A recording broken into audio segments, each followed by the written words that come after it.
To order. This meeting is taking place using the GoToMeeting electronic platform. All participation is taking place remotely, not in person. The meeting is being televised and recorded by Chelmsford Telemedia for interested community members to access and watch. Community members were encouraged to make comments and questions to the school committee members, Superintendent of Schools, Dr. Jay Lang, via email. These comments will be read under the public participation portion of the agenda. If anyone watching this meeting live has questions or comments to share, they're encouraged to email one of us during the meeting, and we'll read those during our second public input session at the end of the meeting. So welcome to this meeting of the Chelmsford School Committee.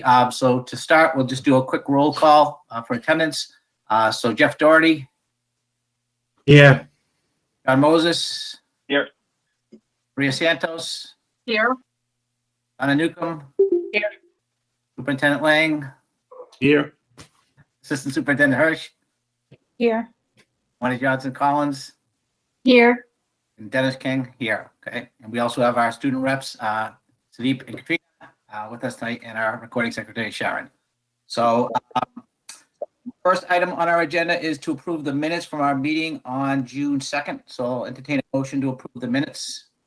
I make a motion to approve the regular school committee meeting minutes of June 2nd, 2020. Any seconds? Second. Second. Okay, any questions, comments, corrections to make on the minutes? Okay, seeing none, I will go around. Jeff Doherty, Aye. John Moses, Aye. Maria Santos, Aye. Donna, Aye. myself, aye. So 5-0, those pass. Okay, so next upward to our student representatives. I guess this is going to be your last meeting tonight. So if you want to let us know how things are going, that'd be great. All right, hey guys. So the school year's wrapping up. Today was the last day of the school year, and it's been really good. I thought remote learning was a success, way better than I expected. School year turned out really well. My junior year, it's exciting, and yeah, everything's starting to wrap up and onto the summer. Adding to Sudeep, we want to thank you all so much for this great and successful year. It's been an honor to be at these meetings. And you guys have been really good. Thank you guys. Well, on behalf of the school committee, I'd like to thank you. You've been great student representatives. Your input has been invaluable, especially when we went into stuff. Normally we'd present you with gifts, but we can't do that through the computer. So we'll have to arrange something else, get something to you at one point. But thank you very much, and best of luck, next year, and have a great summer. Thank you. Thank you. Thank you. Thanks, guys. You guys. All right. Good job. Okay. Next, any good news? Today's the last day of school. That's good. excellent news. No, honestly, there was a lot of kickoffs this past week, and starting last week and into this week. There was, the retirement clap outs. There was the 4th grade clap out. There was the 8th grade clap out. We had seniors that were parading. We had book drop off. That was exciting. If anybody had a chance to pop by that. I'm only joking. But no, it was just, I have to agree with Sudeep. I actually said it this morning. I was like, this wasn't as bad as it could have been, right? I think a lot of people rallied together and were able to pull off something at a moment's notice. And we're just super happy that we were able to make it to this point, and so far so good. All right. Anybody else have any good news they want to share? I watched today on YouTube, I don't know if you've seen it already, the virtual move-up day for the high school. The video that was on YouTube that Jen Orsini had put together with the mentor group. It was a wonderful job. They had a survey they sent out, and they asked the students to ask questions, and they had 9th grade teachers on the video answering questions for them. And it was Mike O'Keefe and Erin Marshall, Kathy LaFlemme, Becky Kobrensky, Jason Dassault, Danny Richter, and Scott Robillard. And they really answered the questions in a positive, optimistic manner. And then there was a section where there were questions that were answered by freshmen. And then there was a tour of the high school. So I think, having been a virtual move up, I think they did a wonderful job. And it was very positive, and it was very comforting. I think it was very well done. That's great. Anybody else have any good news? Just wanted to say something about, I've had comments, a lot of comments from parents of graduates who are graduating this year about senior week and the good job that was done virtually, transferred the memories, their teacher send-offs, everything, their officers' messages, all of these things was well done. And people have said so. Okay, so just, that was good news too. That is good news. All right, anybody else have anything good news wise? All right, so moving on then to our first public comment section of the meeting. Does anybody have any public comments that they received, any emails they received they would like to read at this point? I'm going to do mine when we get to the agenda item under the update of the status of the schools. Okay. I The did. same. I did receive one from Ally Barnes, and she just wrote to talk about all the different sorts of stress that school-age children are facing and urged training for teachers and staff and trauma-informed education. She also wanted us to consider the additional stresses the teachers are going through, as well as as we begin this plan for the fall. So I thank Ally for that email. All right. Any other public comments? Okay, so as we move on to the new business portion of our agenda, I'm going to turn it over to Superintendent Lang for the next item. Thank you. Yes, before we jump into this one, I actually just wanted to take a moment and congratulate Jeff for your recent election to the school committee, and Dennis for a second term or third term? Second term. Second term, okay. I'm getting ahead of myself. That's like a third. But no, congratulations very much. I Thank know the spring was a little bit crazy. The election had to get pushed off until June, but I'm thrilled to be working with the two of you again. But just a first time around, congratulations, Jeff, on fulfilling your own term this time and not helping out Al. So what we typically would do is actually have a standalone meeting for the reorganization. But just because of the way the dates have been kind of jumbling up towards the end of the school year, we decided to just wait for the election to be concluded and then actually hold the reorganization at the beginning of the meeting. So at this point in time, what I will do is just help accept nominations for someone to serve as the chair for the coming school year 2021. And then once the chair is elected and nominated, I'll turn the meeting over to the chair and they can move forward and elect a vice chair and a secretary. So at this point in time, I'm looking for someone who would like to make a nomination for one of the 5 members to serve as chair for the 2021 school year.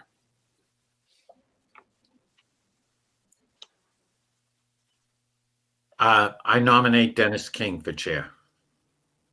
Okay. Mr. Doherty has nominated Mr. King. Second, Do we have any other nominations? Okay. Hearing none, could we do a roll call vote to appoint Dennis King to serve as chair for the 2021 school year? John Moses, Aye. Maria Santos, Aye. Jeff Doherty, Aye. and Donna Newcomb, aye. and Dennis King. Aye. It is unanimous. Mr. King will serve as chairperson for the 2021 school year. Look forward to working with you again and happily turn the meeting back over to you. Okay, great. And thank you to the committee for allowing me to serve as chair for another year. I'll try to do my best to make sure everybody's voice is heard in the meetings and that things run as efficiently and thoroughly as we can. So, all right. So now we're going to move on to the vice chair position. I will take nominations for vice chair. I nominate Donna Newcomb for vice chair. Okay, we have a nomination for Donna Newcomb. Second. Okay.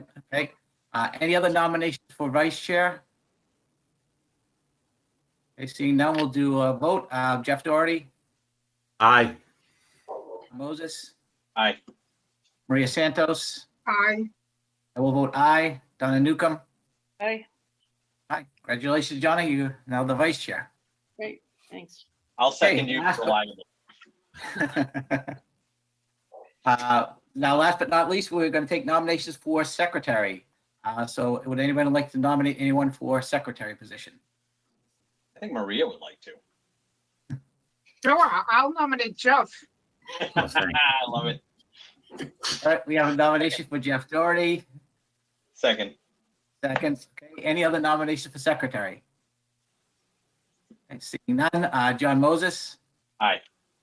Maria Santos, Aye. Donna Newcomb, Aye. myself, I, and Jeff Doherty. Aye. Aye. Jeff, congratulations, you're now the secretary. We have to have Thank some you. executive session soon for you to get prepared. All right. Maria, I'll have you on speed dial just to help me through it. I just want you to know there's only one pleasure to that position, and that is you get to sign the diplomas. Yeah, that's true. Oh, good. It's a I'll have to great, practice the signature. that's about to have fun. Okay, so that's over. We are going on to updates on the status of the Chelmsford Public Schools. Thank you, Dennis and the board.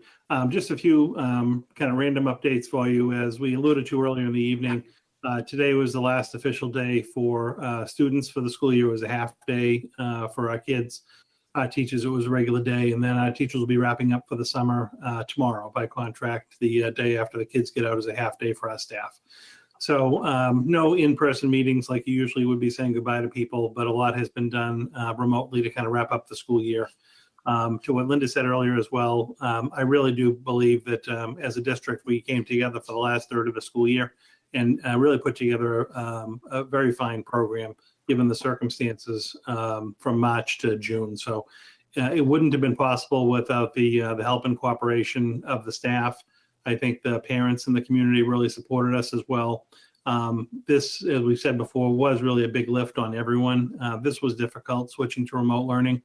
Having people being at home, kind of working from the home, also having to educate their kids. So this was a lot. I think everyone is looking forward to the summer and having a little bit of downtime as we get planning for the fall. But I wanted to take a moment to thank everyone. A couple of groups of people that consistently worked in the buildings, even during the outage, were our school custodians. Getting us ready for the summer and the fall, making sure that the buildings were maintained and secure during the closure. And then our food service workers who really did a phenomenal job preparing and serving breakfast, lunch, and dinner to members of the community, not only the Chelmsford Public School students and their families, but any community member that was able and in need was able to come and eat at the high school each night, 5 nights a week, which I think was phenomenal. So Joanna and Nancy Antolini and the food service staff really did a spectacular job on that. So we wanted to thank them. And then also as part of our feeding initiative, our partnership with the Table of Plenty and Mary Moriarty's group, we received a significant amount of donated food each week at the Harrington. And then the Table of Plenty volunteers would package it up and prepare it to go home to families that were in need over the weekends. And we worked with our transportation company to actually make the deliveries to the homes on Fridays. And that was another success. So again, it was people kind of coming together to make that all work. And I was very proud of those. So I just wanted to acknowledge and thank everyone for playing their parts. Looking forward as far as additional closure items, we're anticipating at the end of this week or early next week, some first set of draft guidelines for the fall reopening of school. For the Department of Ed, this has been kicking around for a little bit, but they are telling us by the end of this week, early next week, we'll receive those. There was a little social media blitz, and I'm sure you've been reading about the regs that came out 2 Fridays ago. Those were really tailored specifically towards summer school and trying to allow any kind of extended summer programming, particularly for our special education students, to take place over the summer. A lot of the ratios were, 10 and under, all kinds of different health precautions and whatnot. And I think people saw those regs and kind of jumped to say, well, this is what we're going to have to live by in September. On our calls and communications with the commissioner's office, they've indicated really that's not the case. They continue to look at the medical data and what that presents on a regular basis, what is going to educationally be the most sound. And I think we all want to get kids back to school for in-person schooling. I don't think there's any replacement for that. They're just trying to do it in as safe a way as possible. So we are hoping once the new guidelines come out, and those will be the guidelines that we then internally take and give to our working groups to really kind of talk through what it will look like in Chelmsford. That work can begin as soon as we receive the draft guidelines. I'm kind of walking a fine line between, putting out too much information or trying to have it be timely with regard to the summer school regulations, again, that came out a couple weeks back, really just pertain to the summer programming. It's a very specific set of students who might be involved. So we're going to be communicating directly with those families of how it may impact them. With the draft guidelines that come out, I am going to send a communication out that basically clarifies that the previous guidelines related to the summer. We now have the working guidelines for the fall, but please give us a little bit of time to read through them and actually figure out what it's going to mean for Chelmsford. Because again, the guidelines that are coming out for pre-K all the way through high school. And across the state, we have different schools with different grade level configurations and different scenarios that have to come into to play. So we need a little bit of time to read through the draft guidelines. No one has seen them yet. They're going to be released at the same time to everyone. But as soon as we have those, we will start to convene the working groups. We'll see some notices go out to staff and families and parents to solicit some input on the working groups and also the focus groups that we'll have probably later in July, early August to talk about our plan for how we're going to approach the start of the school year. I can tell you that, basically, while we don't know the nuts and bolts of the plans, all districts are going to be planning for 3 different scenarios. One scenario would be as if we go fully back to school as, normal or whatever the new normal is. A second plan around if we have to remain 100% remote. And then what might look different than our learning model from the spring. And then there are a number of different kind of hybrid options that are floating around as far as, so many days a week for one group of kids, so many for another, a week on, a week off, in person for some levels of the district, remote for others. All of these are being vetted out at this point. And we are being told from the state that basically about 80 to 85% of the options are basically going to be dictated by the state. And they're going to be statewide options that we're going to need to basically just make some minor modifications to in our implementation. But I do not anticipate these being kind of like a menu and we get to just pick off the menu, which we want to do. I think the guidance from the state is going to be a little bit more prescribed this time around than it was in the springtime, taking into consideration some of the best practices and the work that we saw occur over the spring.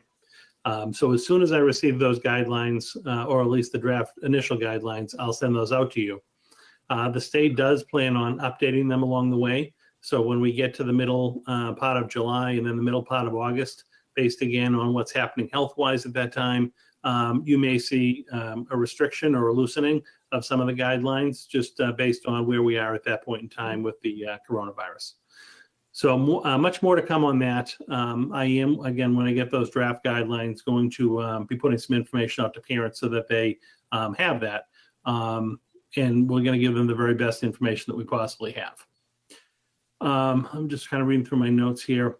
On a positive note as well, we talked about this at the last meeting or two. Joanna and then Darlene on the town side, they have been working to identify a funding source for the CARES Act will pay for our adult meals that we served at the high school. Joanna, can you remind me of the number? Was it like $70,000-ish? Yes, you're correct. Okay, well, that's good.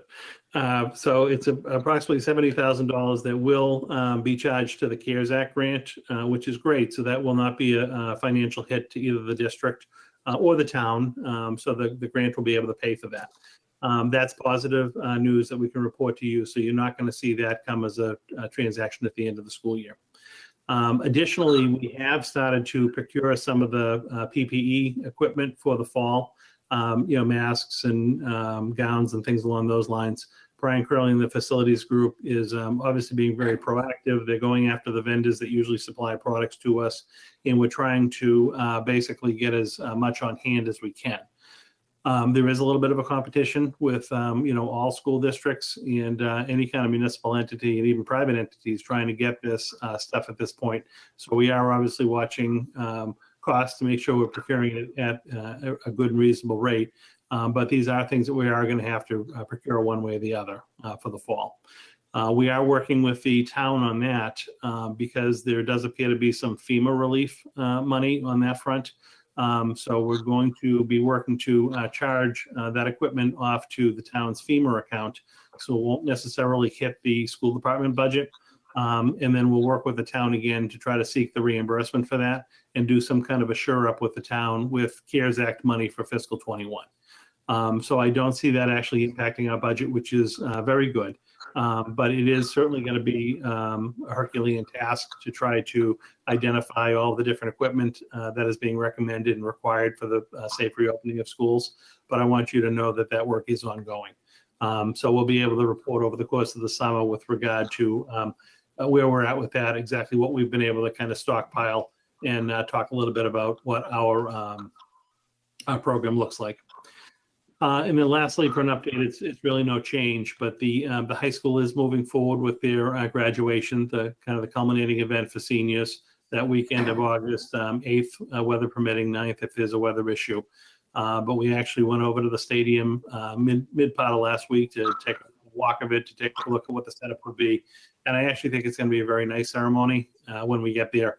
I'm just hoping for a day in the high 60s, low 70s, so that we're not killed sitting out on that turf in the middle of the summer. But we're going to make the best of it and have a good graduation ceremony for the seniors. There is a lot of work going in behind that. Parents of seniors are going to be reached out to directly to talk about tickets and protocols we're going to have to follow that day. But that is kind of locked at this point as far as the dates are concerned. So we'll obviously keep working on that, but that is in the works as well. And that's kind of the last big public event that's been talked about from our high school students that are graduating. So those are just a few updates for you. If you had any other specific questions, I'm happy to answer them. But I think we'll be able to kind of reassess everything at the end of this week once everyone is gone for the summer and we start to kind of tighten up all the loose ends from the 1920 school year. Anybody have any questions on this particular topic?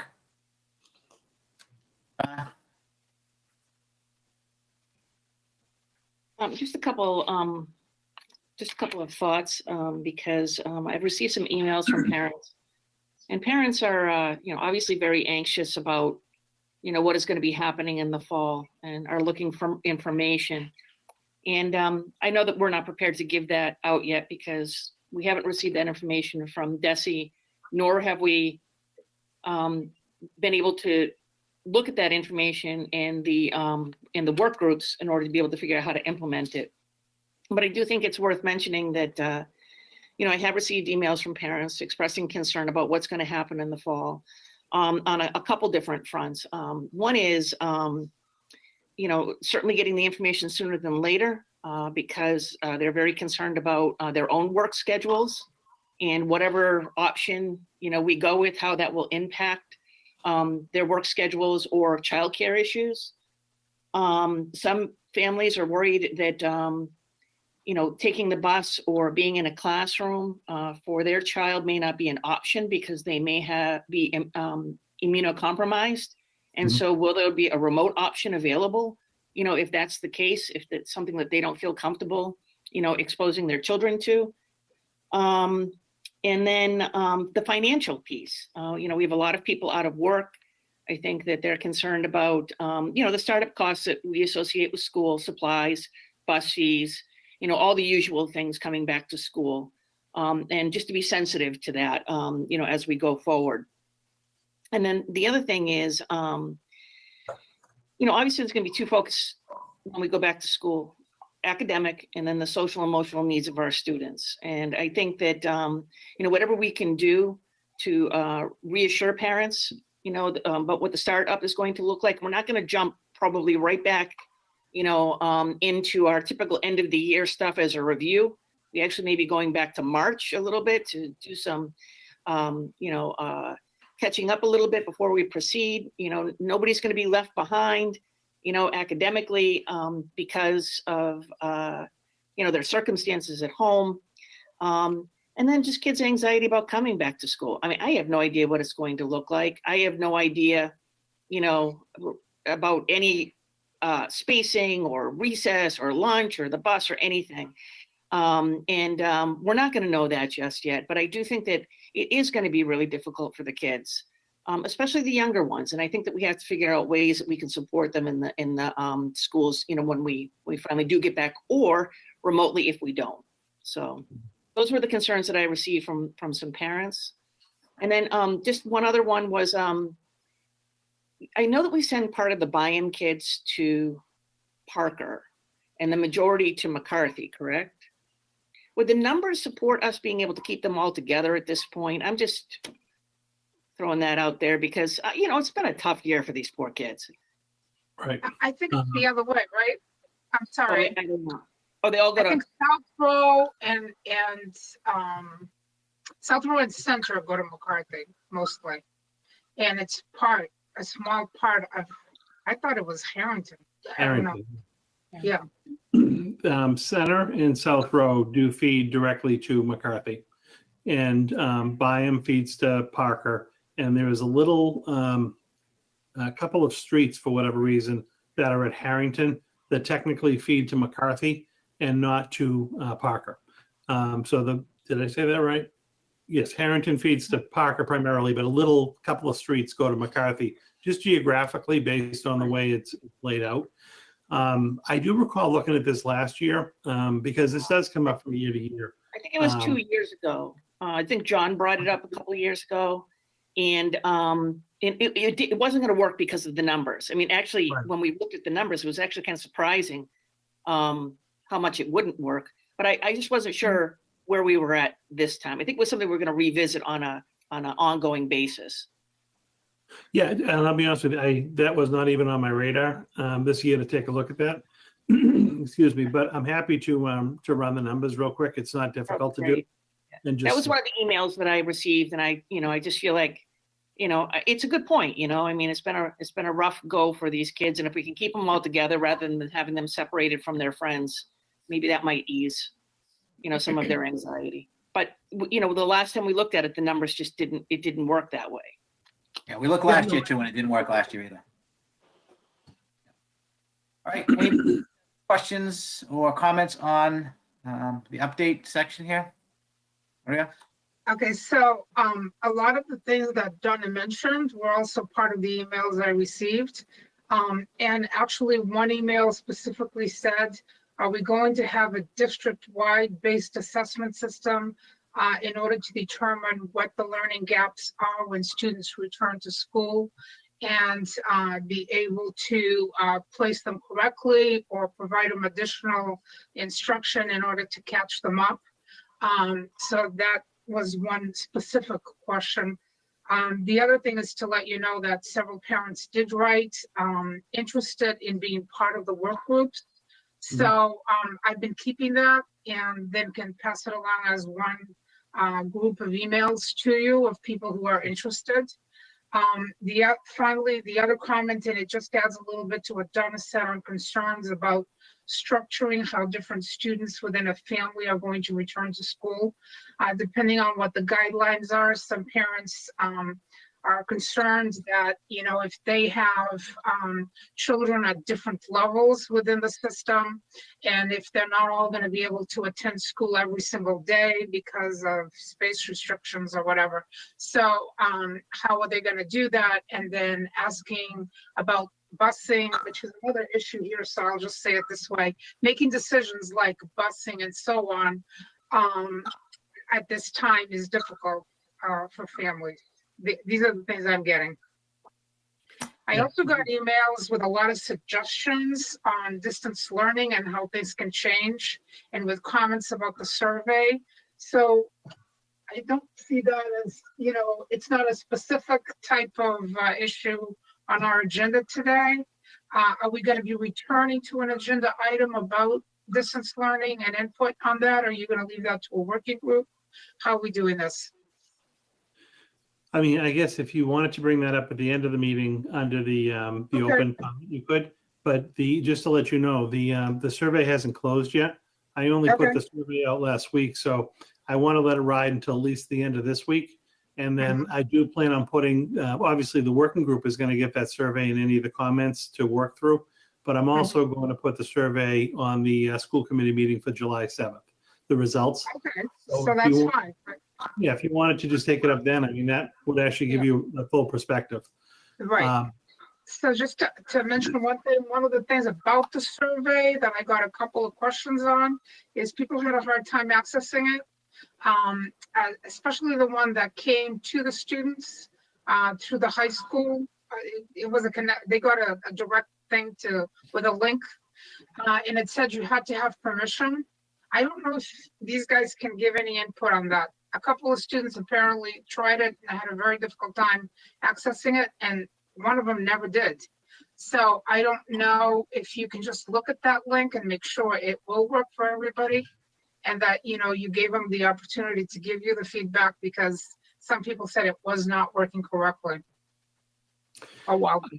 Yeah, no, I think on that particular survey, that might have just been, that didn't come from the district. That may have just been like a school level survey that they were trying to get some information from the student body specific to the high school.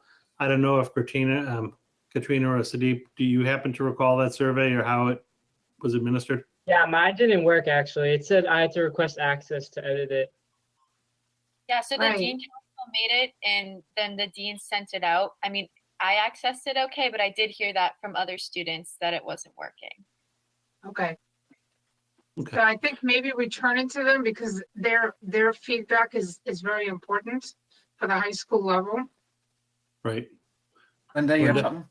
Yeah, just, I don't think that was, I think it may have gone out to the students, but if I looked at the survey, I believe it was supposed to go to the parents. And I think maybe perhaps when they sent it out through ConnectEd, they may have connected the students to it, and they weren't supposed to be connected to it because it was more, I believe, of a parent piece. But I can double check on that, because the one survey that they sent to me were all parent questions, not student questions. So I'm just curious if perhaps the students got lumped into the ConnectEd that went out. It happens sometimes. If you don't uncheck them, it will go to all of your email accounts that are available, including the students. So I can double check on that, but I'm pretty sure maybe it wasn't for the students, because there would have been many more responses on there than what they currently have. Katrina, did you access the survey? Yes, I did. I actually helped edit it too, and it was specifically for the students. So we might be talking about two different surveys. I think there was two. There was one for the parents, one for the students. Okay, so maybe Because there's something with the parent- commissions. The parent who reached out to me, Dr. Hirsch, was telling me that it needed edits because there were actual questions that should have had a yes or no answer and didn't have a yes or no answer, that type of thing. So it was specifically for students. Okay, so I think there might be two surveys, and it's a matter of permissions when it's that way, if you're going outside the district opposed to the students inside the district if they're using their email account. So we can figure that out. Thank you. The only thing that both Donna and Maria kind of touched on was the, that I just want to mention for a second. There are a lot of unknowns. You know, the same kind of questions and information you're relaying from the parents is the exact same stuff that I'm hearing. We're all in this situation, you know, together. If I knew information, I would share it. We're just at the very early stages of even figuring out, you know, what the fall is going to look like. I know we're going to touch on this later, you know, transportation is a concern. That was even in some of the survey instruments that I put out there, that, you know, if your child would normally take transportation, do you even feel comfortable with them taking transportation? You know, how many people are going to be utilizing our services? You know, again, when it comes to even the scheduling stuff, the other thing that we're thinking about as well is our staff.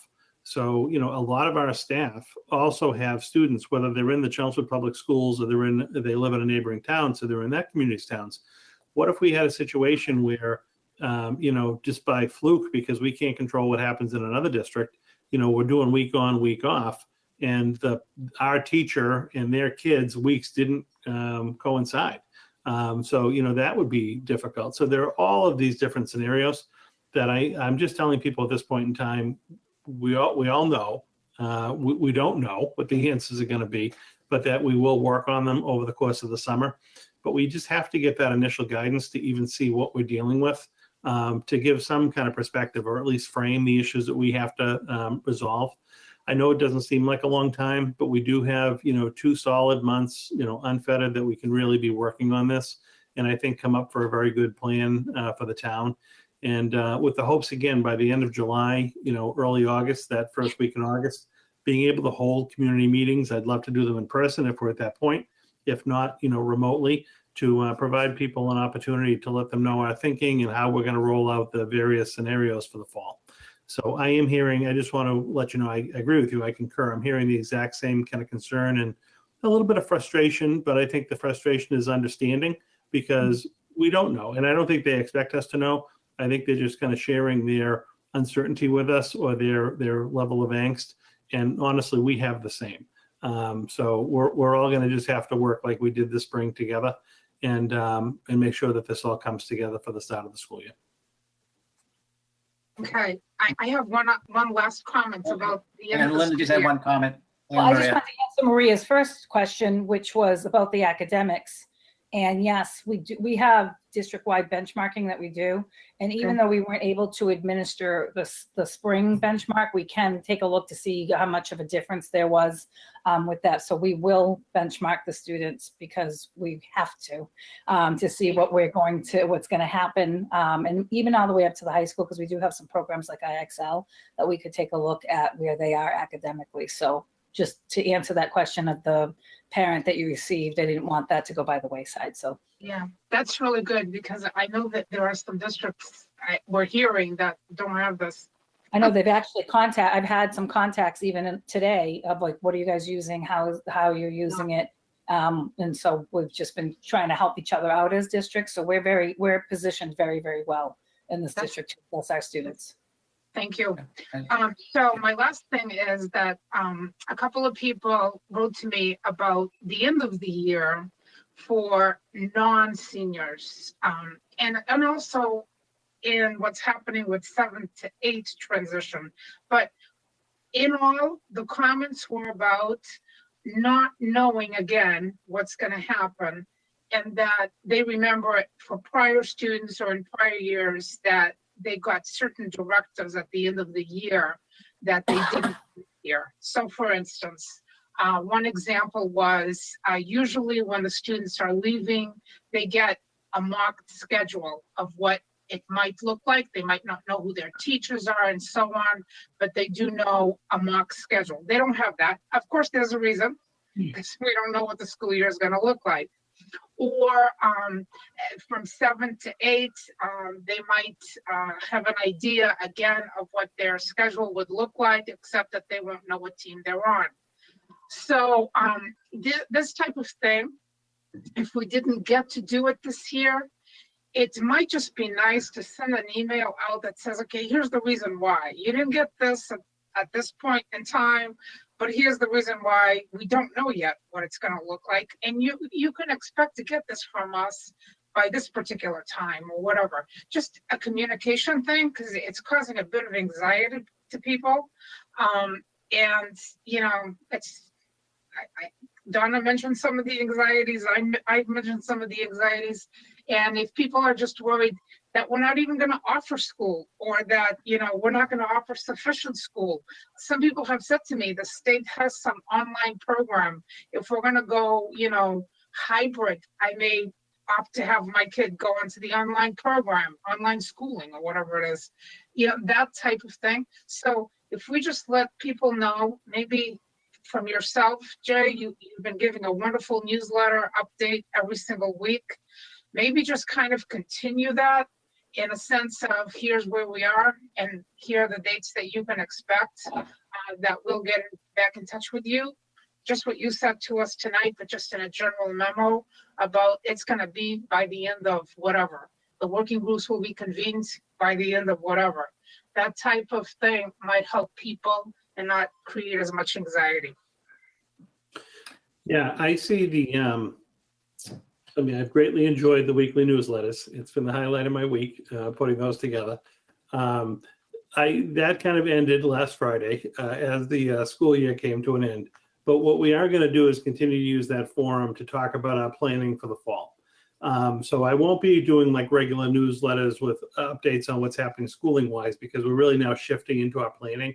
But I think as we get the draft plan, as we put working groups together, as we get those groups to convene and put kind of working documents together, that might be a vehicle that I use to kind of at least share that information with the community. So that, that definitely will be coming. We don't have that first step yet to really figure out what the plan is. I think to your point though about the kids who aren't transitioning necessarily out of a school, like 6th to 7th or 7th to 8th and things like that. I do know that the schools communicated in their own direct communications to parents that at the elementary and the middle school level, they're not going to be sending out the room assignments or the teacher assignments until a particular date in August. And that was really to allow for us to be able to look at all the different scenarios. We didn't want to, I think about my own kids. I wouldn't want them to think, you know what, they're going to have, Miss Newcomb next year for the first grade teacher, and then all of a sudden they get Mr. King. I mean, because there had to be some kind, we wouldn't want that, because there had to be some kind of a switch over or something. So it's not that they're trying to withhold the information, but just until we really know what the plan is, we weren't going to be notifying people. We will touch on that a little bit later when we talk about some of our budget transfers. And I don't want to get too deep into it, but like one of the issues I've heard from Donna and I've heard from another number of parents is around, like, say, those school supply lists and all the different materials people have to scurry around to try to get before you go back to school. Well, usually you have the teacher and the list in June when you leave, so you can be looking for your sales over the course of the summertime. But if we're not telling people until August which team they're going to be on, that's really not fair. We don't want people to lose the sales. We realize the financial hardships. So I'm actually later on in the evening recommending moving some money around so that I can work with the schools to do some bulk purchasing of some of the back to school supplies that typically would fall on the parents to have to procure, that we're as a district going to try to buy for them, so that we, then can almost acknowledge that we're going to let them know later who the teacher is, but they're also not going to have to scramble to pick up some of the supplies that they normally would have to. So we will touch on that a little bit later, but I'm aware of that concern. I will double check with the principals, but I remember reading it in a few of the individual school newsletters that they notified parents that the assignments aren't going to come out until a particular date in August. Okay, can I say one more thing, Dennis, in regards to that? Can we just, Maria, John or do either you have any Absolutely, sure. comments? No, I just, I'm just, as far as I'm concerned, just as much thought as we can put into it in the least disruptive way. I mean, we don't even really know if there's going to be school in September at this point. So, yeah, just let's do our best and figure it out and communicate with parents and then just move on from there. Right? Other than that, I don't have any other comments. Okay. Jeff, anything or? Okay, so my last thought on this is, I think what generated some of these comments is probably concerns of things that they've heard in other districts, like termination of teachers, termination of complete programs like arts or sports or things like that. So because some of the announcements would have been made at the end of this year before school ended about what some of the things are that are coming next year and haven't been done, I think that raised probably some of these concerns. Mm-hmm. So just to say right now, nothing is canceled, right? We haven't terminated any programs. No, I mean, to that note too, I mean, I do realize people are getting nervous around, budget, the uncertainty. You watch the news and every day it's getting worse and worse budget-wise.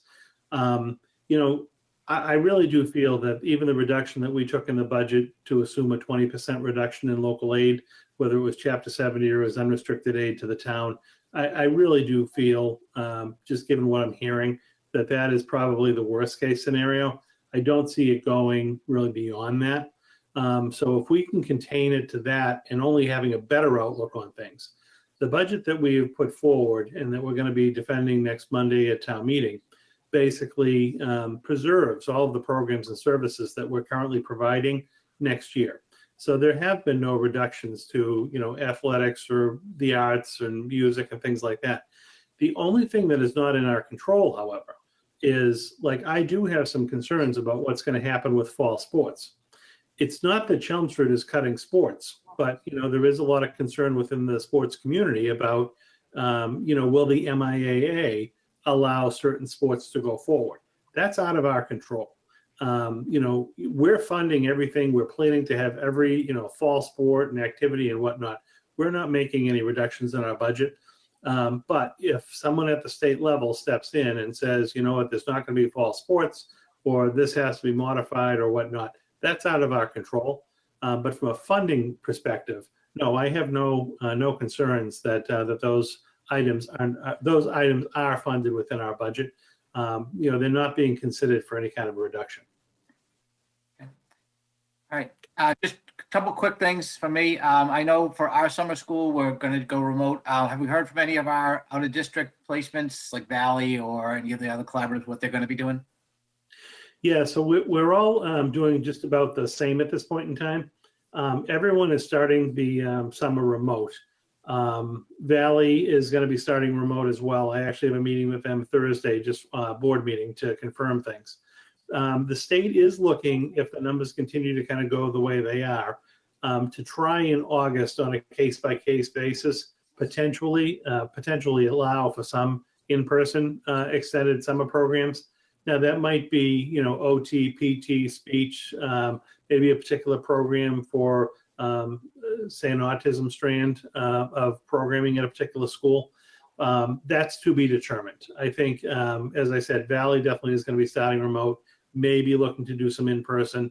We would be doing the same. If we have families or students that require specific services and we're at the point in August where we can safely provide them, we're open to doing that as well. It just won't be the full-blown in-person summer school program like we typically have. The only thing from the special education world that I've heard of is potentially one private special ed school in the Worcester area that is very small may still be running a summer school program. And I think we have one student in Chelmsford that is part of that school.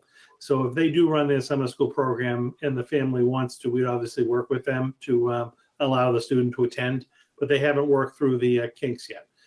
So that's still being worked on.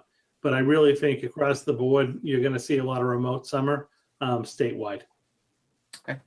And the other thing is, once you have the committees up and running to reentry, if possible, we'd like to try to, maybe have one or two school committee members act as liaisons, just to be a fly on the wall to see what the plans are going forward. So just to kind of keep that in mind as you're forming your committees. Yeah, no, I'll definitely reach out and we can talk about that. I can put a report on the agenda as soon as we know what they're going to look like, and we certainly can have representation. That's not a problem. Okay, great. All right, anybody else? Any comments, questions? Okay, all right, we'll move on to the next item on the agenda, diversity and equity focus in working groups.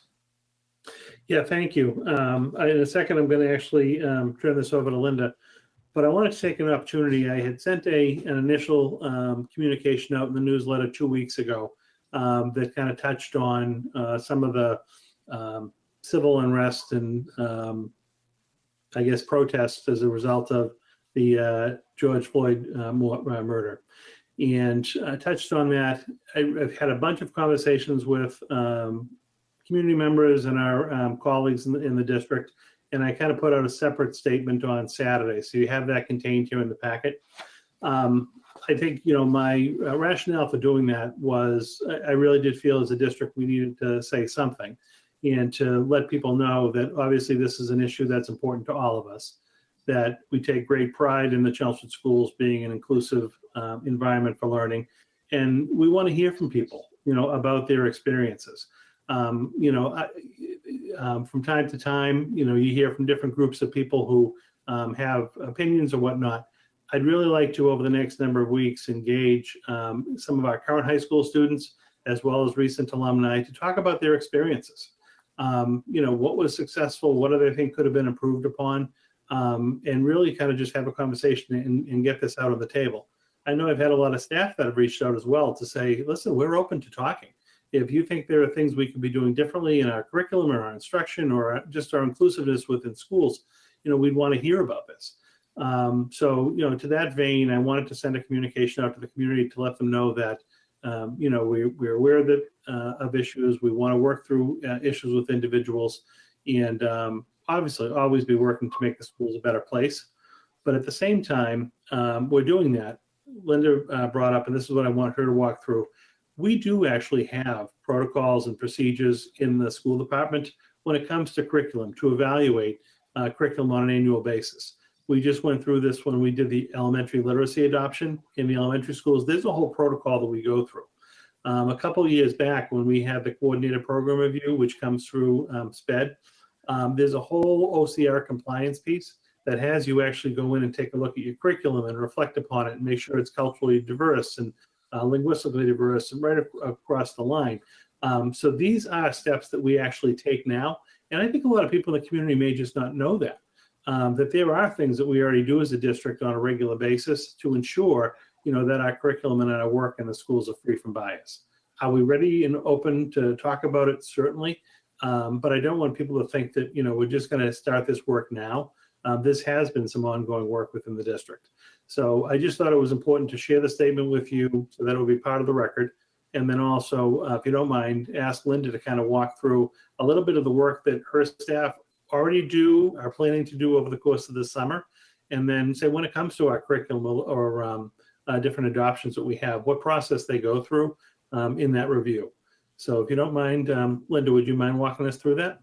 Yeah, no, I don't mind walking through. I just want to double check, Jay. I know you made me a presenter, but for some reason it doesn't look like I have the opportunity to share my screen. So you might have to give me another opportunity to share the screen. I don't know what you have on your side. I just made you an organizer too. Does that make a difference? Yeah. No, doesn't. Here we go. All right, that made a difference. All right, good. I get to share the screen. I just have to fix my screen.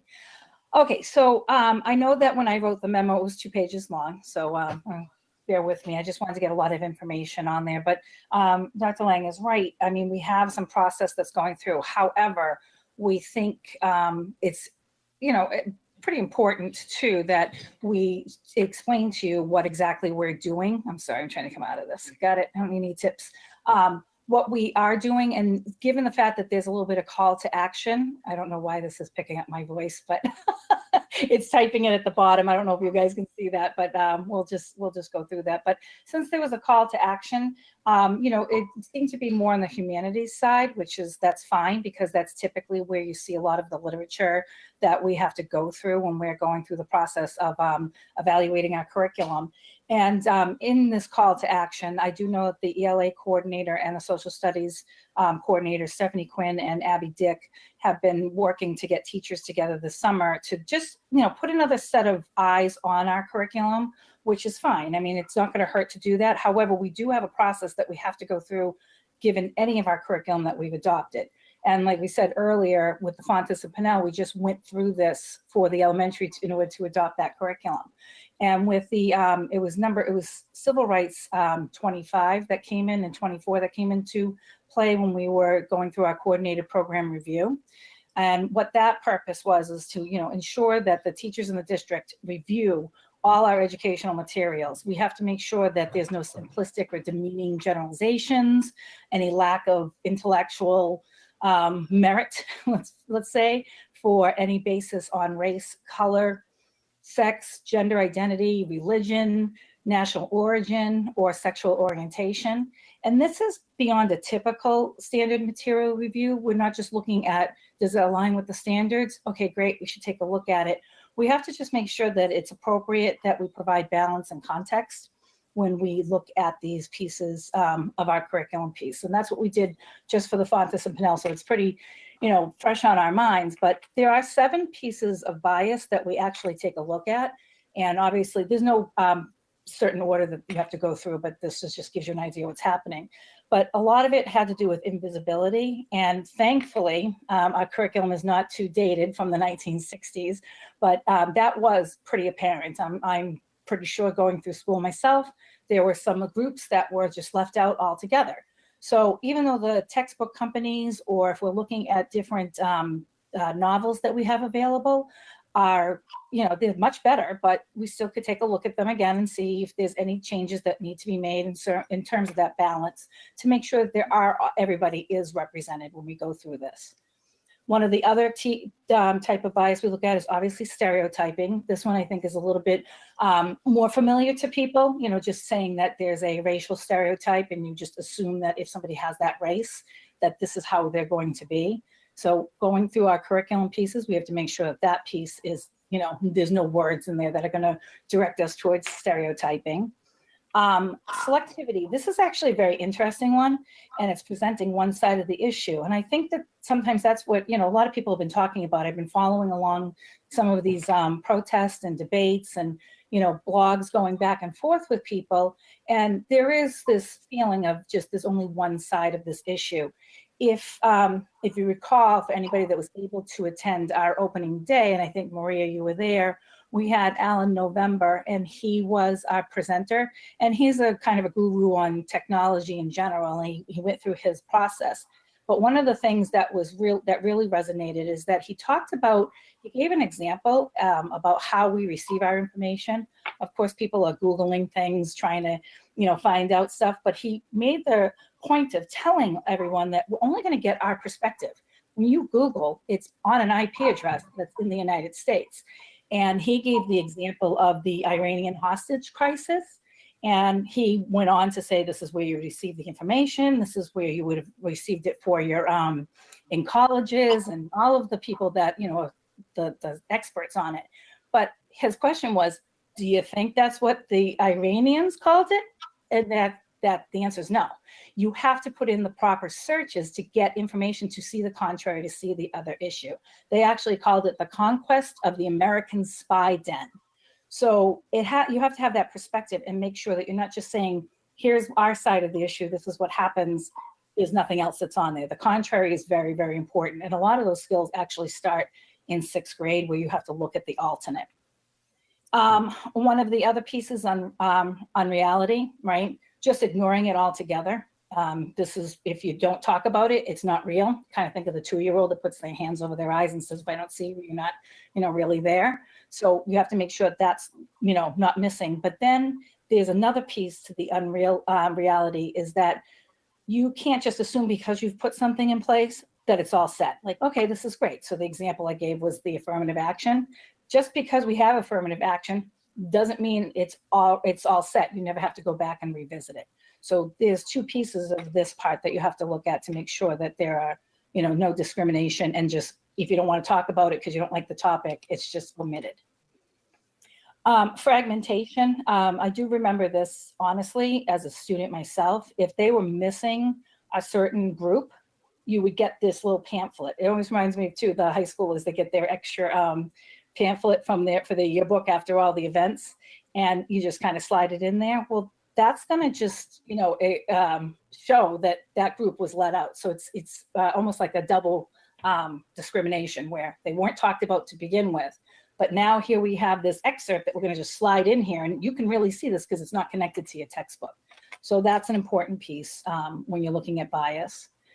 This is the big one, linguistic bias. And a perfect example of this, even in this town, is we had the Board of Selectmen.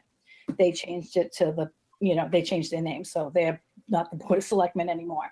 So making sure that you don't use those words that are going to put groups into categories. One of the things that I know that a few people had talked to me about, even when we were going through this, they said, well, a lot of our books do have some of these things in there, like, what do you do? And I'm like, it doesn't mean you don't take a look at them. You have to explicitly instruct on these topics of why is it in there? What was the author thinking about when they wrote about this? Why would they, what does that look like in today's society? Because without that piece of information, yes, it can come across with the linguistics that this is what it's supposed to be like. You're supposed to be looking at this way. You have to do that direct instruction, which is part of the process that teachers go through when they're looking at their different textbooks and they want to talk about it. Cosmetic bias, I have to tell you, it is so easy to get pulled into this one. It looks beautiful. I will tell you the Fontes and Pinnell classroom is beautiful. But if you do that, you could be omitting something. So one of the big examples, obviously, is to, okay, we're going to include female scientists, but you don't have any in the text, right? You'll have music with beautiful music. You want to take this whole curriculum in, but there's no female composers. There may not be different races of composers. So cosmetic bias is actually, to me, a really difficult one, because people are like, wow, looks great. Look at the materials. You have to dig deeper into those materials to find out what it's really about. And you have to apply all those other pieces that I just talked about. And then what you'll have to do is you have to go through activities to investigate if there's bias in the curriculum that you're purchasing or you're going to share with students. So we go through these activities. We also have surveys, so it's not just this one activity. I gave this example. And you could actually do this with students as well, and that would be part of the teaching, right? You could say, well, why do they speak like this? Why is this happening? Or you could have them go through it and say, which character did you identify with best? Why did you identify with that character? So it's not just for the teachers. I mean, we have to, by our criteria, have to go over all of these different pieces with our teachers, but that doesn't mean it cannot be pulled into the classroom. And when I was writing the memo this week, I was trying to, just talk about some examples of where that's happening and how we can actually incorporate it a little bit more in our instruction. And it has to be explicit. And maybe perhaps it's been, not as explicit as it should be. So that is, to me, something that is not easily remedied, but it's something that can be done, right? You can't, it's not too much of a heavy lift that we couldn't have that piece. The other topics that I had put in there is just making sure that we do put some professional development around it, bring it to the forefront. It's like anything else. If you don't use it, when you don't hear it all the time, sometimes it can go by the wayside. So certainly we can take a look and see what type of professional development's out there. I would love to see like a one book, one district, if that's possible. If we're talking about the same topic, sometimes that's very difficult with the different levels, but certainly something that these groups of teachers that are willing to work this summer are going to investigate. A lot of people have been giving us different ideas, but we have to read them all, make sure that this is really the direction we want to go in. And then I think some of the major things that I wanted to just bring up is that it's going to take some time, right? This is not an easy task. We do have time over the summer, but there's a lot of material to go through. And both at the middle school and the high school level, we've already done this at the elementary level. And we're just going to have to make sure that we're really digging deep and not just quickly going through it because there is so much material. So it's going to take some time. We're starting the summer, but this to me would be something that's ongoing as we go through the school year. And this was just a couple of examples of references that we had used when we were putting this information together. This came from the toolbox from the Department of Elementary and Secondary Education, and it was good. And there's other, pieces out there that people have put together, different checklists and everything else like that. But you have to talk about it. You can't just go through and check it. You have to actually have a conversation around it. Like, well, where do you see this? Why do you see this? Where would the problem be?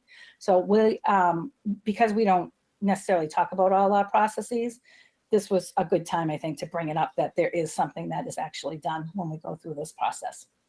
So that's kind of everything in a nutshell, and ready for any kind of questions. Okay. Anybody have any questions or comments? I just wanted to say I'm glad this is part of the curriculum evaluation. So I am glad it is something that's being discussed and it's not something that's being done reactive to a situation as opposed to being proactive ahead of it. So thank you for doing that. No problem. It's funny how it fell on the heels of we just literally did this 4 weeks ago. So I'm like, oh, wow, that's interesting. We just actually went through this whole process. Okay. Other questions or comments? Maria? Okay, so I'm looking at the memo that you have here. Dr. Hirschman, it says in order to lack of diversity and presence, and it talks about the middle school and the high school curriculum. So what have we done at the elementary level? Well, typically the elementary level is a little bit more prescribed. We do a lot of guided reading, right? So the adults go through that process, and we just literally just did that for our Fontes and Pinnell classroom. They don't have the novels the way a middle school and high school would have, and the textbooks per se. Our students are doing more of like interactive read alouds with their teachers using the big books, or they're in their guided reading groups, and they have small excerpts at their reading level, like the smaller books. So we're not going through textbooks at the elementary level that we have to apply this process to, and we would do that as the adults, and we already did that as our groups. So that's why the elementary is just a little different, because it's pretty prescribed. There's not that, you wouldn't say, oh, can I just add this into my programming? Because it wouldn't work, not the way we teach with guided reading and our interactive read alouds and our book clubs and our shared reading. So it's pretty prescribed. You wouldn't go through that process at that level, except for at the adult level to do that. Okay, so one of the things that I continuously am hearing about this, first of all, I think the town now has, I think that the group that was started is over 500 strong, and it includes, alumni of our school. It includes very recent grads. It includes some teachers in our system. I think there's even a couple of curriculum coordinators in that group. So there is a pretty big group that is very interested in making sure that, we look at not only these biases, but specifically racism. And of course, understanding racism and its implicit, it's just there. And when we're white, we don't necessarily, we kind of preserve it in a way. It's just there. And to be able to take it out of an institutionalized system, it takes a lot to get it to that point, and it takes a lot of talking and discussion and really truly being aware of it. So at the elementary level, I would say it's probably very important for us to start making sure that we provide access to books that have pictures of everybody, that provide, I remember my kids used to go to the library all the time. Library was one of their specialists. And so there's an hour spent right there that has them the ability to have access to these kinds of materials that might be for everybody. There are many things, many other examples, and I'm sure many of these people have many other examples of ways that we can improve this. But I would say that it's just not in the materials that we're providing, the textbook that we're providing, but it's in much more. And that we might want to look at curriculum and include in there, for instance, maybe an hour a month or whatever it is a month, but that actually has a discussion about the biases that people hold, or what racism is about, an actual discussion of it. Even with little kids, there's ways to do it. And I think it does require a lot more in terms of teacher development, and not only teachers, but also our guidance counselors, our psychologists, everybody that provides any kind of instruction and helps with social and emotional learning as well. One of the things that we had tried to do in the ELL group was to make sure that there was the mentoring component, so that students who don't look exactly the same, don't speak the same, in essence of being white and being part of the greater majority that exists in our schools, can be socialized and are brought into the mainstream of things. But that some of that had been started, but it's not institutionalized and it's not systematized as of right now. So I would say that there's a lot more that probably has to happen. I agree with John. It's absolutely wonderful to know that we have thought of these things, and the system is already looking at some of these things in our textbooks, but I think it has to go beyond that. I can say that this year, our sophomores, and I'm sure Katrina can speak to this as well, my kids read Raisin in the Sun and The Other Wesmore. Those were two incredibly good books about this particular topic. And the discussions they had in their classes brought up many of these issues. So it might not be true that right now in our curriculum, the first time you see this is in your last year of school or whatever before you go off to college. But I think that there's much more that we need to make sure is part of what's going on in the entire system so that it's desystematized in many ways, or the system changes in order to make sure that racism and biases of any type are clearly something we can fight against openly, and that people feel comfortable. So that's it. I'm going to end with that comment for now. I think Donna has a comment. So Donna. Yeah, and just real quickly, so thank you, Dr. Lang and Dr. Hirsch, for putting this together. And this was actually partly at my request. And I think it's important to recognize that we're talking about one very important piece, but only one piece of a very large problem.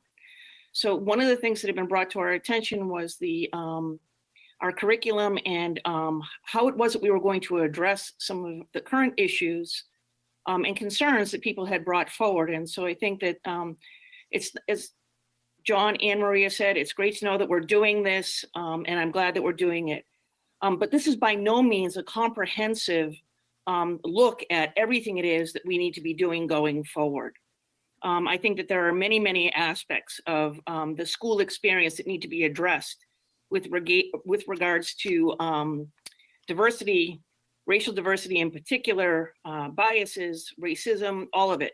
I think we need to take a look at that. But I thought that that this would be a good start. And as I said, it's just a start in terms of addressing some of the issues. And then I was wondering if I could get some input from our student representatives about what they thought. Katrina, Savit? I definitely agree. I think we should definitely incorporate like more education to the students about it, because there's a lot that goes on social media, but I feel like, you know, it's not always trustworthy. It's more like attacking a certain side, so it should be more equal in a way. I agree as well. I think it's important that all the students, because if we're teaching, we know that everyone's learning it. Like as Katrina said, social media, it's all over it, but we don't know like who's seeing it and who's not. So I think it would be very crucial for everyone to see it and learn it. And it's an important topic too.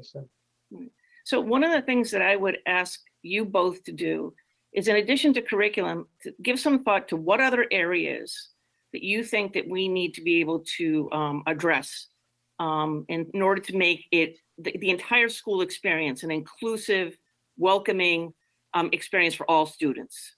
And then, you know, let us know, you know, as we go forward, you know, what we can do. Yeah, definitely. Well, I'll have to think about it a bit, but we will let you know. Yeah, we'll think of some ideas. Donna's going to grade you, just so you know. All right. Any other comments, thoughts? Any thought being put into, depending on what we're doing in the fall, some presentations for the students in the fall, just to talk about this issue, or? Yeah, it's quite possible. I think what I'd like to do is be able to just have some conversations to start with, to kind of just figure out from our current students and even, like you said, recent alumni, you know, what was their experience like? What are some of the concerns that they have, to even figure out like what an agenda moving forward can consist of. I don't want to just jump and assume different things could help or are necessary. I want to just kind of see what evolves in the conversations.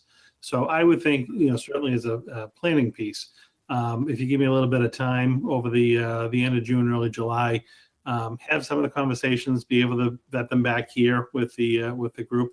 And I think this is actually a nice opportunity to not only just at the school level, but even if we are going to have, you know, some type of a speaker or a forum on something, this could be a nice opportunity to tie in the parent groups as well. There's no reason why this couldn't be like a joint focus between like the admin and the school committee and the PTOs of the council of schools, you know, however expansive it ends up being, based on what information we're getting from the conversations that we have. So I would say let's let some of the staff do some of the talking with the students, the alumni, and kind of see where those conversations go, and then come back and see what that might lead to in the fall. Great. Any other thoughts on this particular issue? I'd like to just give the input that I know that the Council of Schools is already considering a couple of topics that will be presented and presenters on this topic. So I know that that's already there. But I think it's important, whatever we do come up with, that it be system-wide, that it be touch every aspect, every level of students, and every person who is on our payroll. Teachers, counselors, assistants, anybody, including our employees who are staff members and our staff. I mean, secretaries, I mean, assistants, I mean, everybody. It's that important because the education system is the one way that we can truly impact how people deal with not only racism, but any of these biases, and see diversity for the greatness that it can be and is. We should be celebrating some of these things. One of the great things that happened this year, Dr. Hirsch, you'll agree, how many students had the dual literacy seal? Quite a few. There were 13 that were receiving it on their diploma. The seal Okay. by, And I think one or two of them is more than dual. right. They That's have multi- amazing. That's truly amazing. In a school system like ours that has so few, it's a very small percentage of students who are not white. It doesn't mean that you don't speak a different language, and also are culturally sensitive and culturally able to understand more than one culture. That is terrific. And that's a celebration that we should have.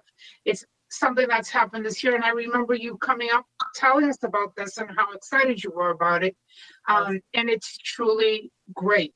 We're at a time, I think, in our society where these young people right here are a generation where this can truly be eradicated. And we are a great part of that because we're the education system. So thank you. Great. All right, anybody else? Any final thoughts? Okay, all right, we'll move on then to kindergarten parent survey results. Thank you. Yes. Next couple of items are just kind of report outs. But I was curious, I think I mentioned at one of the previous school committee meetings of gauging the interest of parents or any concerns of the kindergarten parents about their kids coming to school in the fall. We had recently completed our spring enrollment, and I basically compiled just a very simple one-question survey, which I included in the memo for you, to just, again, gauge their perspective on coming back to school in the fall. People had concerns, no concerns, or whatnot. But of the 352 families that were surveyed, 312 responded by the time I'd closed the survey, which is really a great response.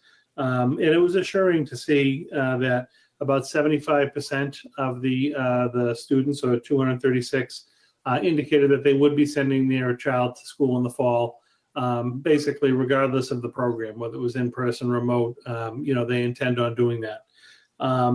I was, not overly surprised that about another quarter, certainly I think intend on sending their child, but have some concerns, and they want to see, what school is going to look like. And that's still going to be kind of weighing into their factor for moving forward in the fall. And only two students actually have decided that they're going to sit out a year, that they're not going to go to our kindergarten next year. So again, it's good to know those two. We can make direct contact with the families and be able to kind of talk through what other options are or what they're thinking about their children. But at least for me, this is reassuring that the vast majority of students do still plan on attending our program in the fall. And I would expect some parents to actually be kind of questioning what school is going to look like, and is that going to work for their child, whether it's remote or in person or whatnot, based on the different recommendations that may come in those guidelines. So given that, I think, we should staff for the regular contingent of kindergartens that we had planned for. Again, remembering that we still have a couple of kindergarten teacher positions in play based on where the numbers were shifting. So I'm basically at this point going to recommend we just hold where we are with the 4 kindergarten teachers per grade level. know that we still have 2 kind of in reserve. We have our school's enrollment is starting to flatten out a little bit. We're in the upper 80s, and I think we have a school that hit 90 students for kindergarten for the fall. And I think I'll just continue to watch that over the next couple of weeks as we get into the end of June, hitting the July 4th holiday. And if anything should start to spike and the numbers at a particular school start to get up into the mid to high 90s, I would obviously come back to you at that point in time and likely recommend one of the float positions be allocated to that school. But I want to wait for the guidelines as well to just kind of see exactly what the scenarios are. And before we commit to another in-person staffing member, where we may need some play and have there be a remote option. So that's why I'm just suggesting we hold for a couple of weeks. It's not going to really impact the decision from the majority of these families. They've indicated that they're coming in the fall. We need to prepare for that. But a couple more weeks will buy me some time to see the initial guidelines coming in from the state. But I actually was very pleased with the results, pleased with the number of people who responded. And it was just a nice little vehicle to kind of get some quick feedback. So just wanted to share the results with you. Any questions or comments on that report? Are you hearing, I probably hard to answer, any grumblings at other levels of parents thinking about, doing something else with their kids? Maria mentioned virtual high schools or homeschooling. You see, the occasional post on Facebook about people asking about homeschooling. Hearing anything one way or the other?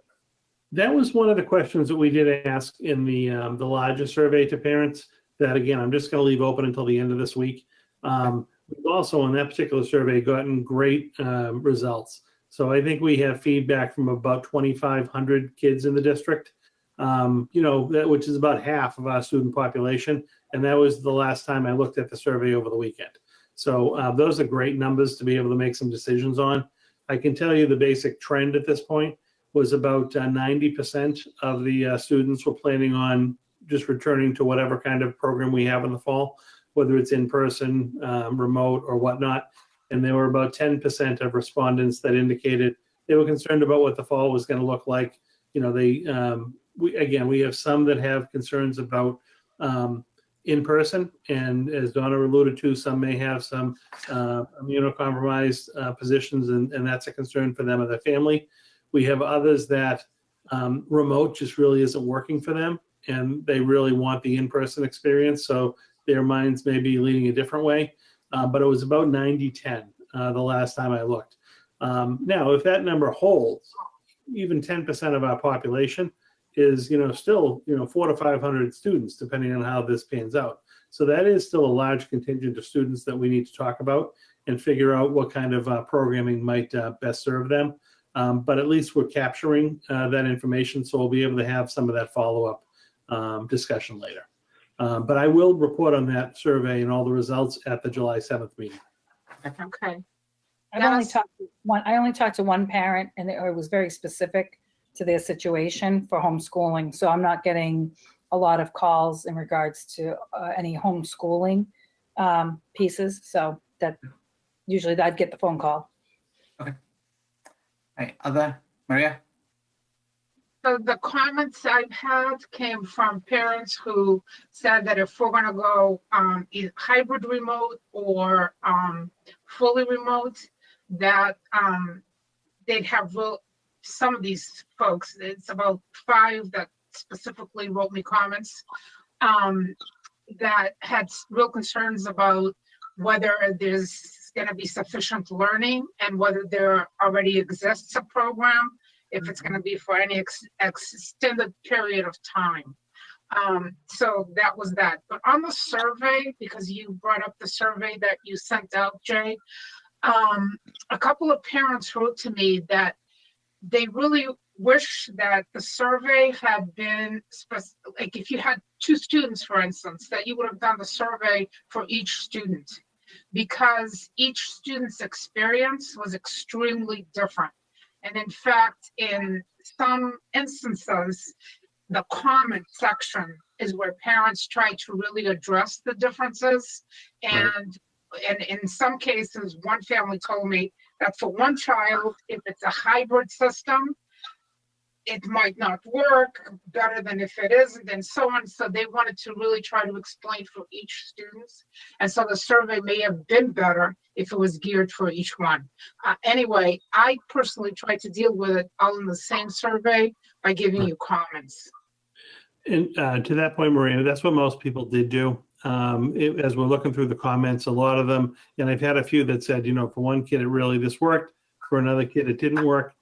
I think and we do this different ways, but the struggle with doing it by student is sometimes that's a turnoff for parents when they open up the survey, and if they have to do, say, 2 or 3 of them, they actually will shy away because of the time that's involved. So this one, we actually do have the fields where they can click, which levels, and I can actually kind of guess by looking at the comments. And if they had a child, say, at an elementary school and a middle school, oftentimes in the comments, they're saying, my 7th grade son, and I know they're a middle school based on that, performed very well and this worked for them. But my 2nd grade, son really struggled without the in-person connection with the staff and the teachers. So I can still get that flavor. And we decided, just because it was a relatively long survey with questions, we didn't want to turn people off before they even took it if they had to go in like 2 or 3 times and be repetitive with some of their answers. So let's see how the narrative comes. And obviously it's always a learning point, but I am seeing some people that say if I have multiple kids in the narrative, that's how they're answering the questions. Okay, anything else on this issue? Okay. All right, next topic, discussion on student transportation and fees. Thank you. Just wanted to have a follow-up discussion since our last meeting. If you recall, we set up the transportation schedule for students to enroll, and we agreed on what the fees for next year would be in the program. And then after that, I've gotten a couple of emails. I had a conversation with Donna and Dennis on this issue as well. And I'm trying to be responsive to some of the feedback that we've been receiving. We very much feel at this point in time that we have to continue with the enrollment period for transportation, that we can't wait until, say, end of July or August to be able to lay out the plan for people with regard to what transportation is going to be, because that would really set us back as far as completing the registration process, putting the routes together, and being ready for the first day of school. And really, there are a lot of people in the district that, again, regardless of what we do, in-person, remote, they're planning on utilizing the transportation, and they just kind of want to register and get this behind them. So hearing from some of the parents that, likely would take transportation, would like to take advantage of the, because again, economic issues and things like that, they'd like to be able to take advantage of the $25 off or the $100 per family, early bird registration period. They feel like they're being forced a little bit too early to make that decision, that they'd like to know a little bit more what the program is going to look like in the fall. What Joanna has actually come up with, and I will support as well, is basically pushing out the early bird registration period so that it doesn't end on July 1st, but it actually ends on July 31st. So we give people the whole month of July to basically make their decision, to have another month to think about it. There's no financial harm on them. If they don't sign up by July 1st, they have the whole month of July to sign up. And then with the intent, by the end of July, early August, we're going to be able to lay out what the different scenarios for the fall reopening are. And they can then make an educated decision about whether the bus is going to work for them or not, and whether they want to pay for the bus pass or not.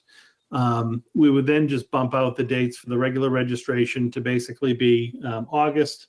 And then anyone who decides they want to take the bus September 1 on would pay the late fee. So basically, you can get the discount right up and through July 31st. All of August, you're just paying the regular rate if you want to wait that long and you're still undecided. And then anyone after September and school starts is paying the kind of the penalty, the extra $25 for signing up late. I'm hoping that that's well received by the committee. I think it's the admin and even just the operational end of people trying to acknowledge that families are struggling a bit at this point in time, that we need a little bit more certainty with regard to what the fall looks like to make some personal decisions as a family. But at the same time, there are other people who really don't have the concern that are ready to register. And the more information that we can get into the system now is just better for us operationally to be able to create those routes and be ready for September. So that is basically the gist of the recommendation. And again, happy to discuss it if people have questions. But hopefully it's seen as kind of meeting parents in the middle and giving them a little bit more flexibility around not losing out on that early bird incentive or early bird, discount, as long as they sign up now by August 1st. Okay, any questions on this? How do signups look, Joanna? Do we have, Yep, we've had almost 570 sign up in the first 10 days. so you are getting some responses, good. Have we had any conversation with our bus company about the fall? We have, and we will continue to.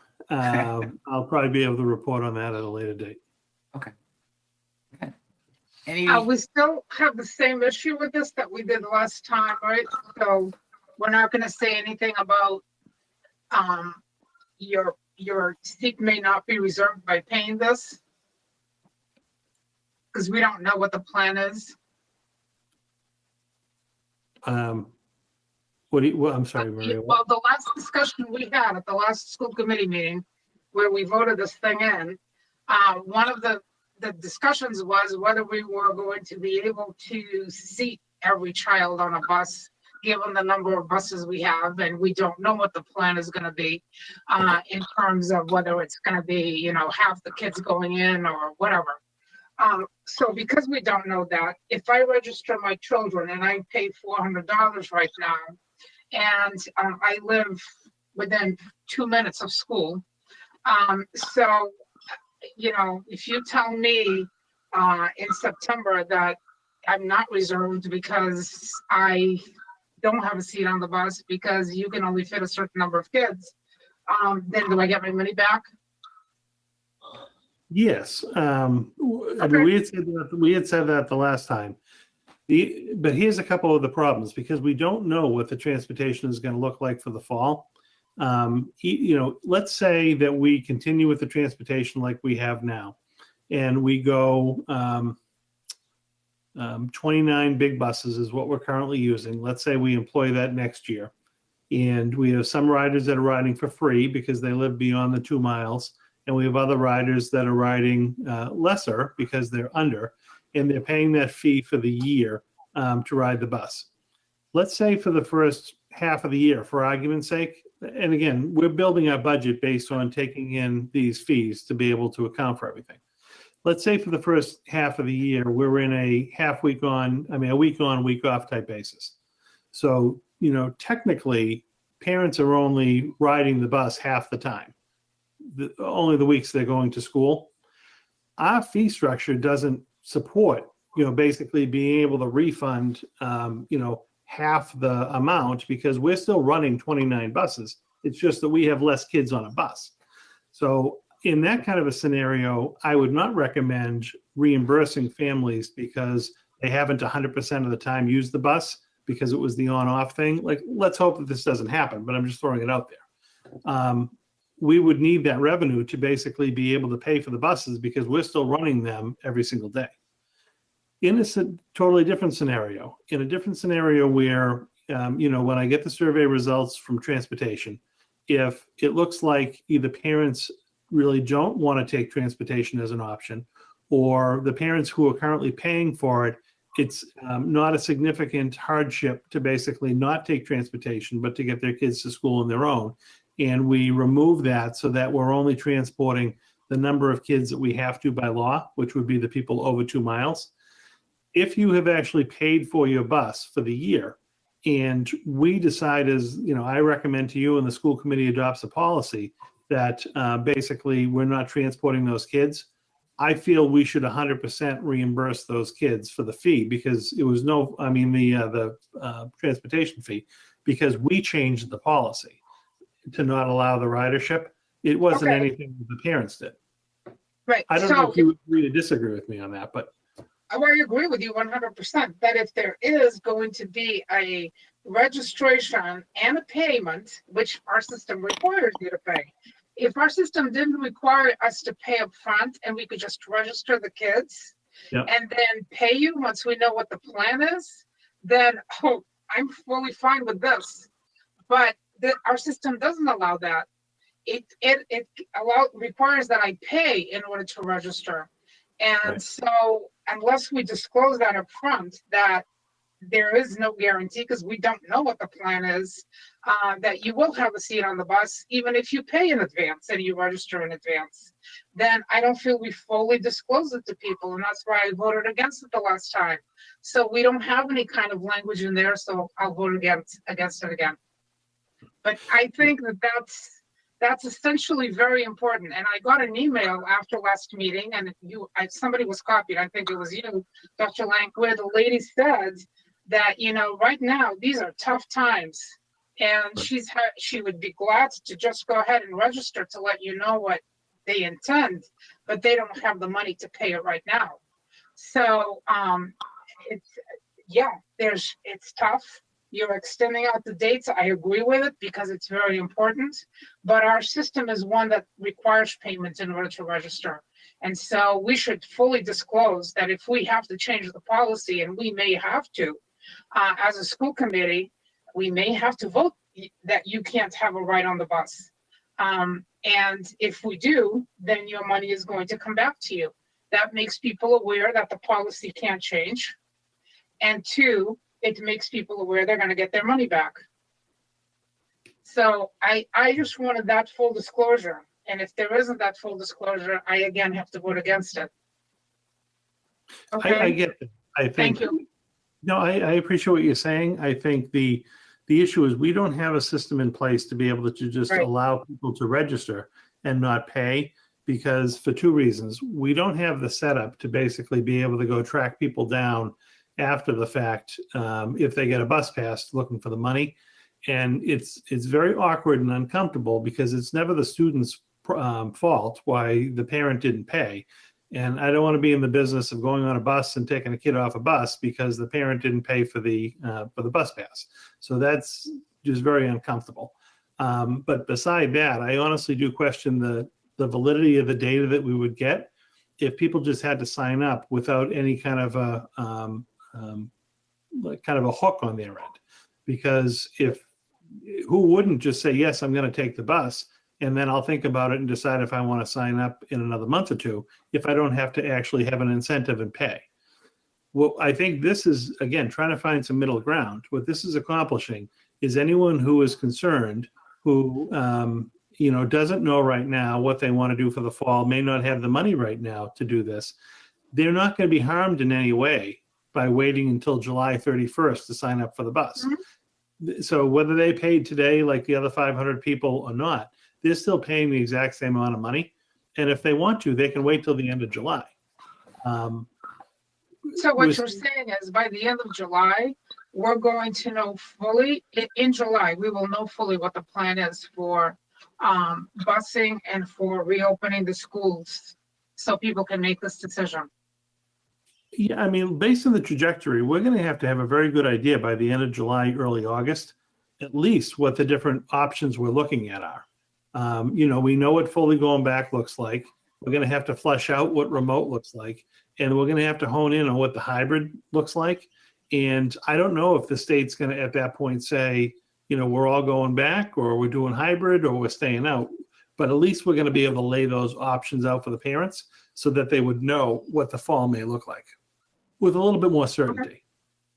And I just think it at least gives them an extra month to be able to make the decision, and they're not financially harmed in any way.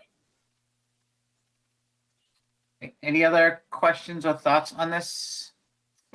So I'll take a motion to change the enrollment date for the transportation fees. I move that the school committee adopt the fee structure noted below for the 2020-2021 school year regarding the regular, early, late, and half-year registration rates. Second. A motion and a second. Any further discussion? We'll vote. Jeff Doherty, Aye. Donna Newcomb, Aye. Maria Santos, No, John Moses. Aye. Myself, aye. So 4-1. Okay, next item, FY21 budget. Thank you. So you have a completely revised budget document in front of you this evening. This incorporates the changes we discussed at the last school committee meeting to basically bring our budget in line with the revised recommendation of the town manager, assuming that 20% cut. So the things that I've done is gone within the budget document in those three different areas. We have basically taken reductions in out-of-district tuition, in the retirement incentive, and then in the curriculum adoption line because we pre-bought the elementary literacy program. So that basically brought our budget down in line with what the town manager had recommended. The one additional alteration I made to the budget is we had been including a line item for cost of living increases for to-be negotiated contracts. And it was basically the custodian's contract that wasn't settled at the time in February when we settled the contract. Now when we know the contract is settled, I went into the salary book and I basically adjusted the salaries to be paid to the custodians by contract.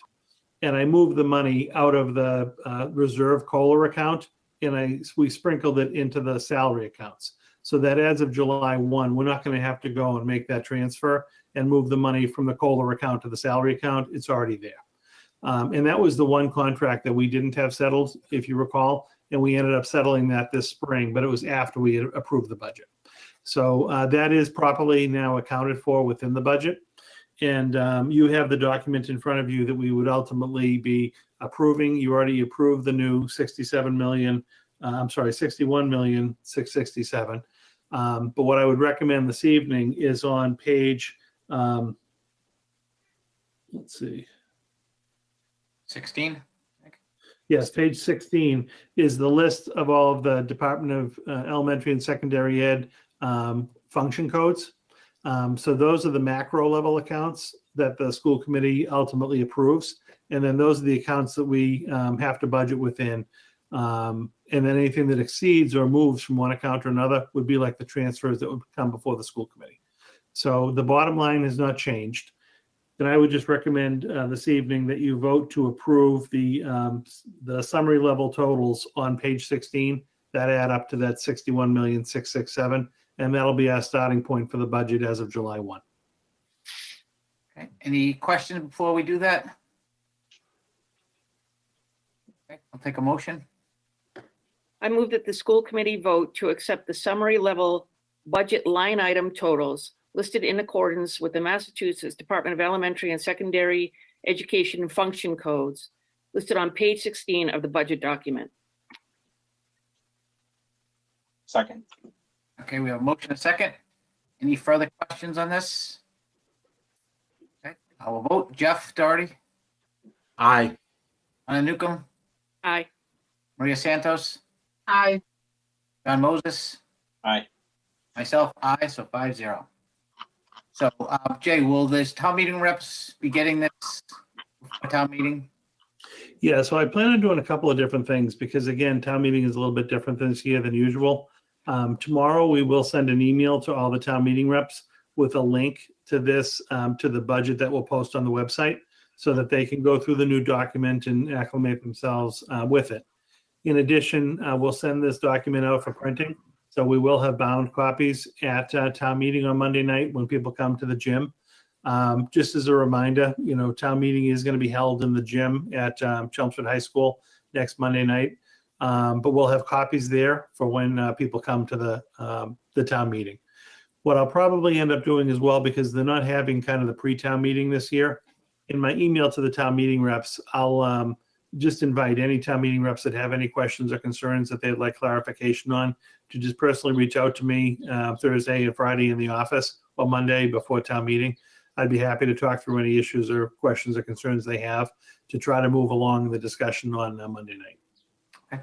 And since we're on the topic, is everybody on the committee planning to attend town meeting, or is anybody not, just so it can be prepared? I'm sure they're gonna have to provide a space for us to sit and space us out, so everybody intending to go? Yes, all right, so, Right? John?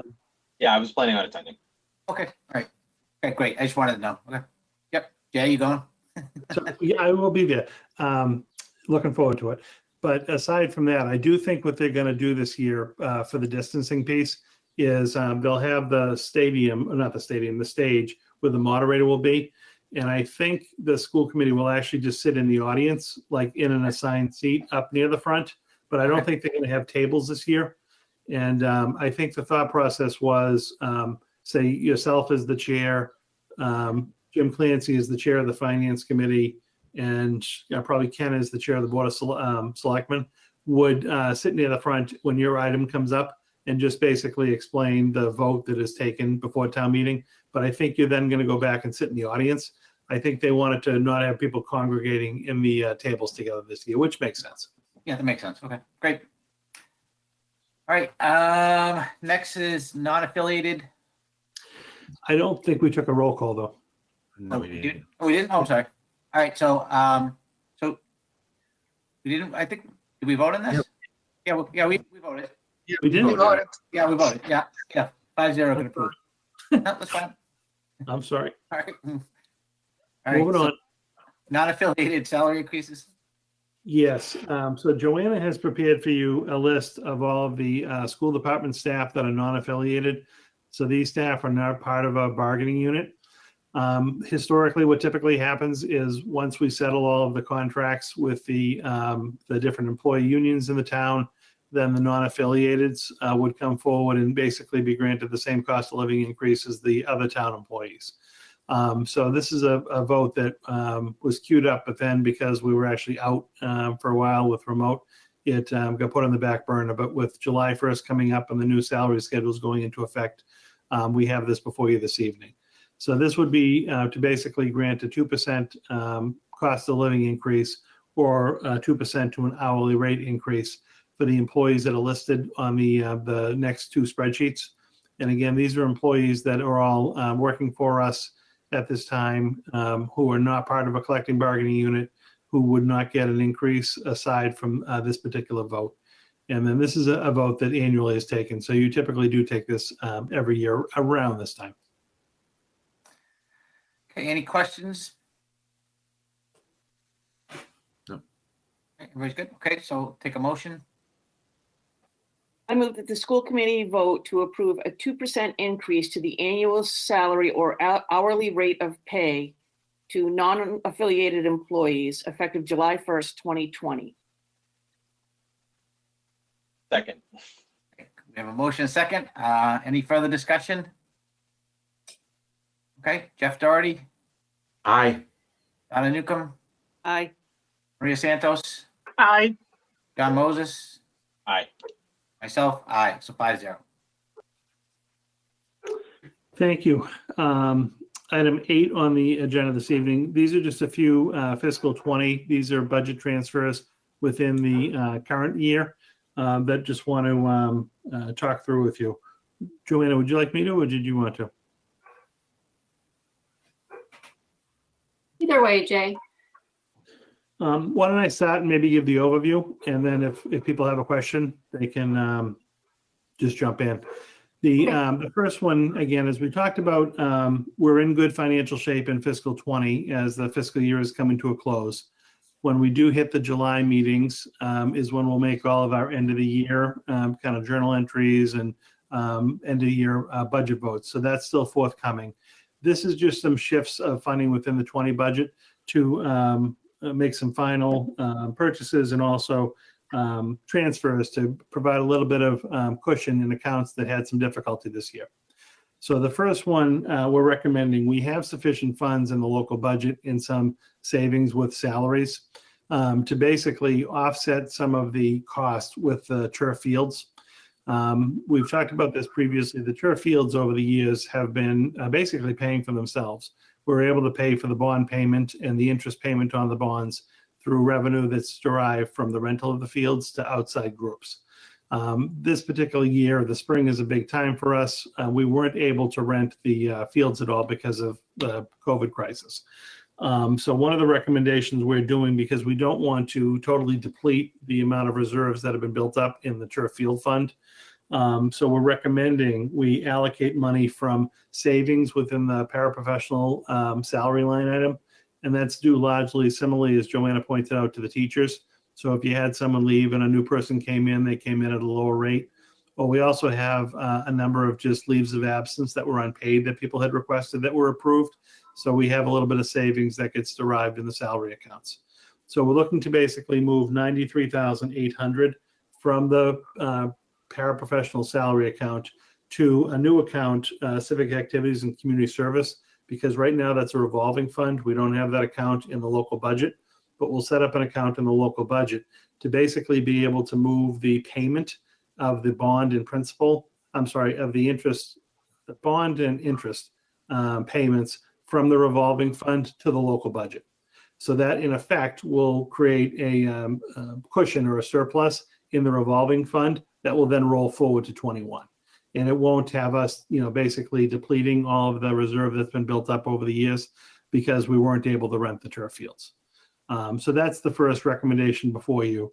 The 93.8 is the total dollar amount for the principal and the interest payment on the turf field bond. Anybody have any questions about this particular item transfer? Everybody's good? Okay. I'll take a motion.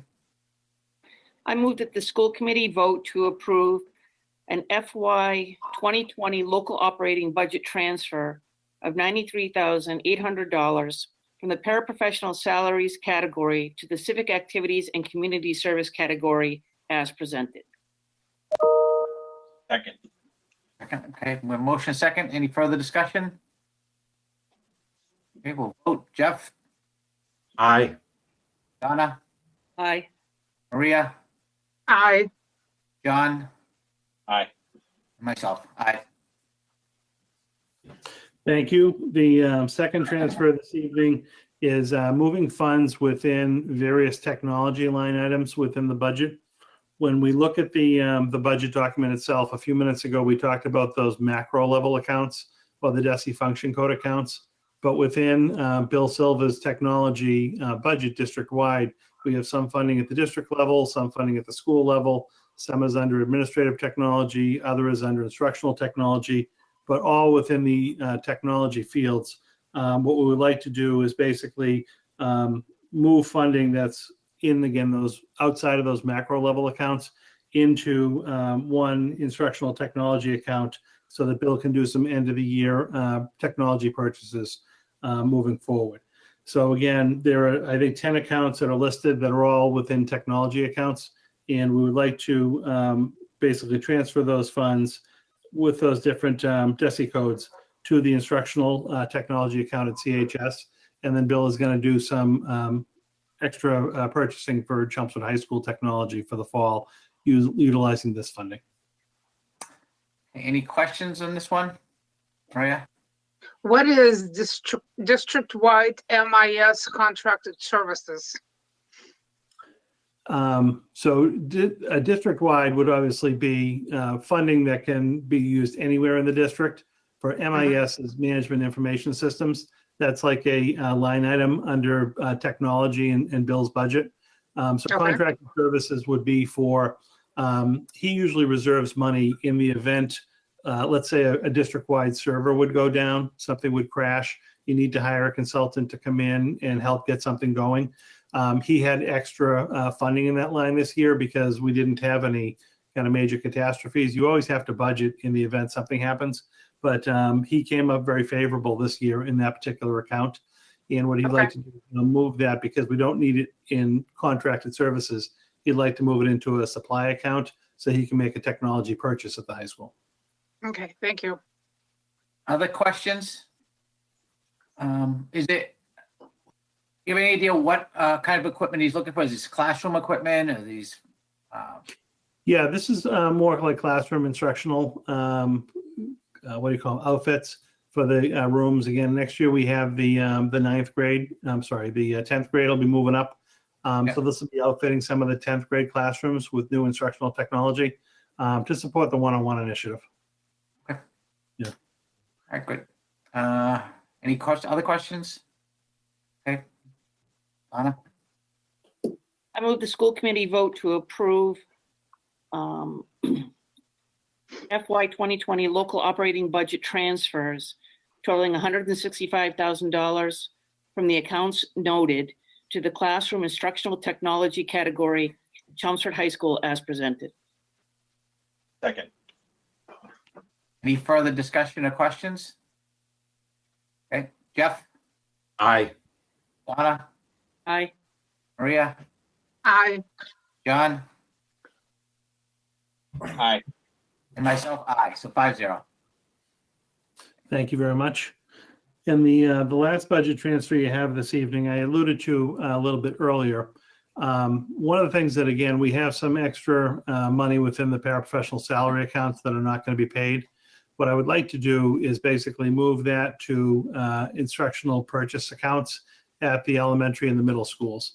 To be able to work, we've been working with those schools to identify some of the materials that are typically included on back to school classroom lists, supply orders and things like that, to be able to, at the end of the fiscal year, do some bulk purchasing of items to be able to supply them to those schools. And then in turn, we won't have to ask parents to provide those supplies for going back to school.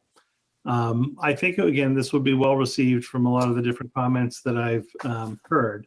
I think if we can actually kind of standardize some of these purchases also, not only will it be easier on families, but it'll be much more economical. I will, if you approve of this and we're able to communicate to families that we're able to do some of this kind of pre-buying and bulk purchasing for them. We are looking at this as like a 1-year thing at this point in time, largely because, as Maria talked about earlier, we're not able to tell the kids which teachers they're going to have in the fall until later in the summertime. So we don't want to create an additional economic hardship on families because we can't tell students, so we don't think it's appropriate to tell students now who they may or may not have, and then have everyone scrambling that last week or two before we go back to school to try to buy supplies when they may not, again, financially be able to afford it, or even be able to get the supplies because we would have missed all of the July kind of bargaining. So my thought process here is to provide a little bit of financial relief to families this year. Again, try to make it easier on them, do some bulk buying, some pre-buying of a lot of the back to school supplies that we typically would ask families to contribute.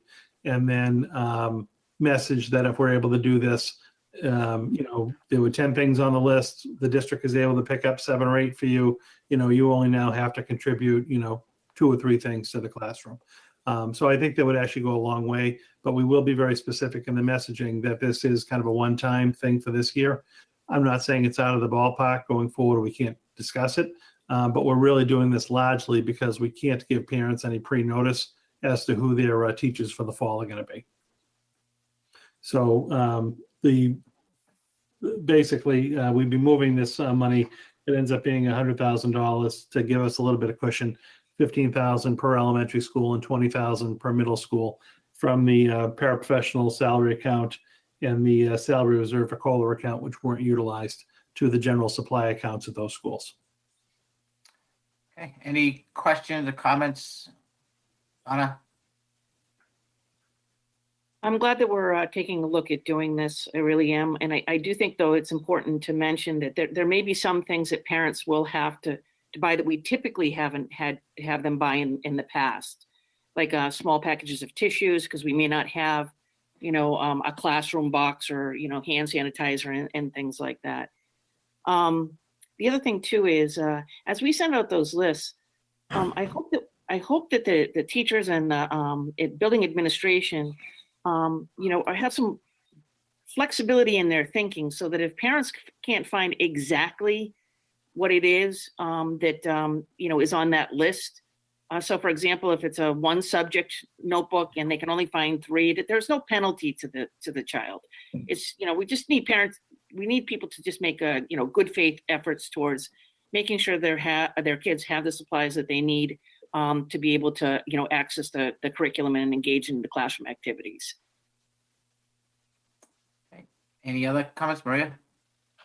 Okay, I see there's nothing for the high school. Was that purposeful or?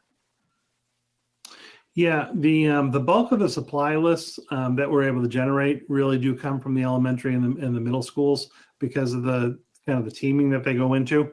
At the high school, I do know, once you get into the school year, sometimes the teachers will express to you, what you might want to contribute. A lot of what I found at the high school level, though, is, notebook related. But in mathematics, like say the specific calculator you have to provide for certain math classes, that's stuff that we're actually, even at the middle school level, there are a couple grade levels that require that. That is something that's still going to have to be parent provided because that kind of equipment with the COVID regulations is not going to be shareable. So there are some items that we are going to actually have to have families provide that only their own kids would use. It's not going to be like communal stuff that can be shared. But no, the large focus, you are correct. The large focus on this is trying to relieve some of the burden at the elementary and the middle school level. Okay, so I'm just gonna make this comment. I've now been through every level. I'm at the high school. I don't have, and these guys can talk about it if they want to as well. I don't have students who have the one-to-one initiative, so they don't have a computer. And there hasn't been one single year where you don't spend quite a bit on supplies that every student needs, including in the high school. And it's not just a calculator. I bought the calculators last year, but it's not just the calculator. So yeah, it doesn't matter what level it is. I understand what you're doing, and I think it's important. And I agree with Donna, it's extremely important actually, because parents spend quite a bit of money. And this is like pencils, notebooks, things like that. This is not tissues, because that is also on lists, and wipes for the classroom and those types of things, because that seems to be under a different item that we've allocated money to already for one-time spending. Is that right? This is additional. This is actual supplies for kids to use. Yeah. This isn't like custodial supplies. Because on our list, usually you will also include, we recommend 4 boxes of tissues, 2 boxes of wipes, whatever, for the classroom. We buy things for our students, but we also are recommended to buy things for the classroom. You're talking about stuff that the student would use. Correct. This is largely student use items. Okay. This year, you're not going to see at any level a lot of the classroom donation type stuff. When it comes to, like, say, the Clorox wipes, the things like that, as a number one, people can't get them. And if they do get them, they're paying like through the roof on the pricing for them. And as a district, we actually use a product called Virex, and we outfitted each of the teachers, and we'll continue to refill for them.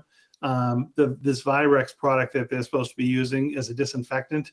And that's a preferable product, even over, say, like the Clorox wipes. So, we're not encouraging teachers to be asking for those materials, because as a district, we're providing them. So that would be those items. And so still, there's nothing for the high school. I mean, the other issue with the high school, though, Maria, is a lot of the kids do like change their schedules. Even over the course of the summer or the fall.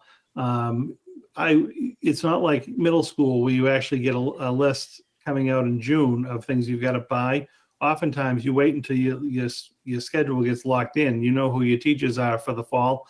And usually that's been my experience when the high school kids go and purchase a lot of their products.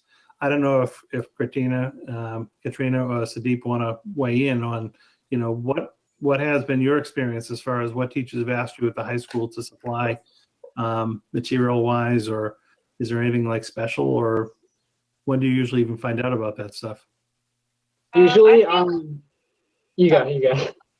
I would say after a few weeks, but most of the supplies that they ask you to get is like vague. It's just like notebooks, folders, and pencils and pens. It's nothing super specific to that, like each class. It's Yeah, and the general, supplies that we Michael. get, I just get like notebooks and folders for every class and pencils and pens. They don't ask for specific stuff. It's more what you want for the class that can help you. And it's like towards like when we have our schedule locked, as you said. Great. It's just general Thank- stuff. Right. All right, any other questions or comments on this? Take a motion? I move that the school committee vote to approve an FY 2020 local operating budget transfer of $100,000 from the classroom teacher salary reserve COLA category and the paraprofessional salaries category to the general supplies category as presented. Second. Okay, any further discussion? Okay, Jeff, Aye. Donna, Aye. Maria, Aye. John? Aye. Myself, aye, so 5-0. Thank you. Item number 9 this evening is just to start the process to talk about my evaluation cycle for the year. I went back through the last couple of years of documents, and this is just the timeline that I would recommend for you to consider. So I do think it would make sense to try to get the evaluation done in the earlier part of the summer, and then we can really focus on August and going back to school and kind of setting out the plan for next year. So my thought process would be at the next meeting, July 7th. I typically do a year in review memo with a report on all the different initiatives and actions that have taken place, status of different programs and goals we put in place, to give you some information on where I feel we're at as far as the district is concerned. I would present that on the 7th. You would obviously get it ahead of time because we actually even have an extra week between now and the meeting on the 7th, the way the calendar falls. You can ask any questions you like that night. You can ask for additional information if you would like to take into consideration when you're doing the evaluation document. And then in July, we have 2 weeks. I'm sorry, we're not meeting the 3rd Tuesday, we're meeting the 4th. So we have a good separation between those meetings. So the proposal would be on the 7th, you get the update from me and all the narrative information. You then take the next 2 weeks up to Tuesday, the 21st, to compile your evaluation document. You know, reach out to me, reach out to other members if there's additional information you either want to discuss or you'd like firsthand. You then on Tuesday, the 21st, would submit your evaluations to Dennis and myself. Dennis and I, Dennis would actually take the individual member rankings and basically compile one composite evaluation and score based on all the different evidence that comes in from the committee members. And we would put that in the packet on Friday, the 25th, for the meeting on Tuesday, the 28th. And then on Tuesday, the 28th, at that meeting is when the composite document would be read aloud, entered into the record, and basically voted on. So that my evaluation would start on the 7th and end on the 28th. And then we would start looking at the 2021 school year in August when we meet. So I think those dates work. Particularly having that extra week off in July gives you an extra week to look at information or ask for questions. I always encourage you to meet individually with me if you'd like to get more information, to talk through different items. And then you send again, Dennis and I, the document. I'd send it out to you right after the 7th. You complete it, and then we discuss it on the 28th, and we move forward.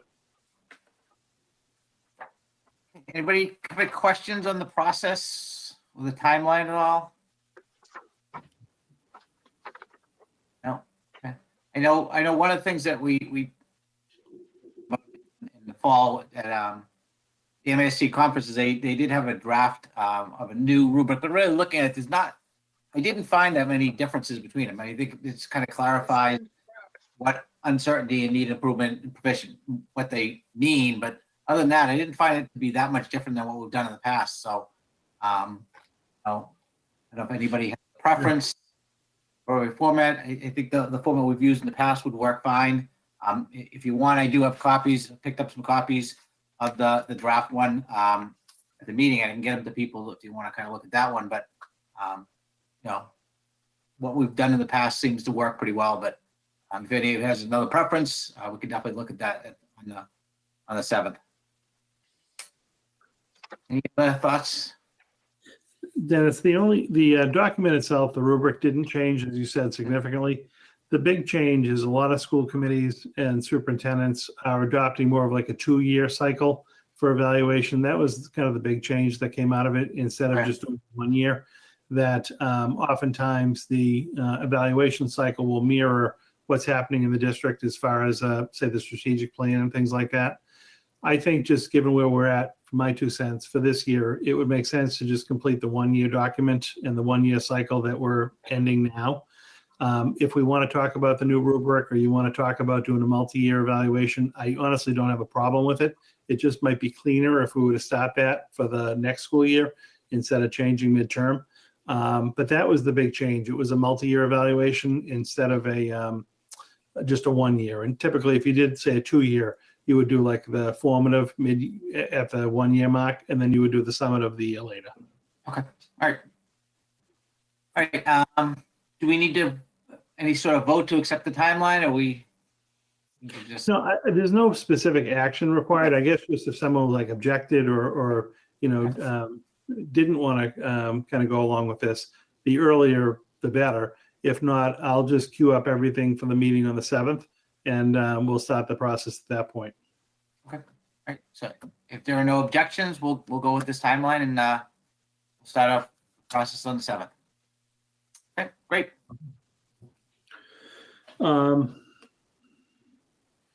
Next item, number 10 on the evening. We are getting there for everyone who's wondering. This is the personnel report for the month of May.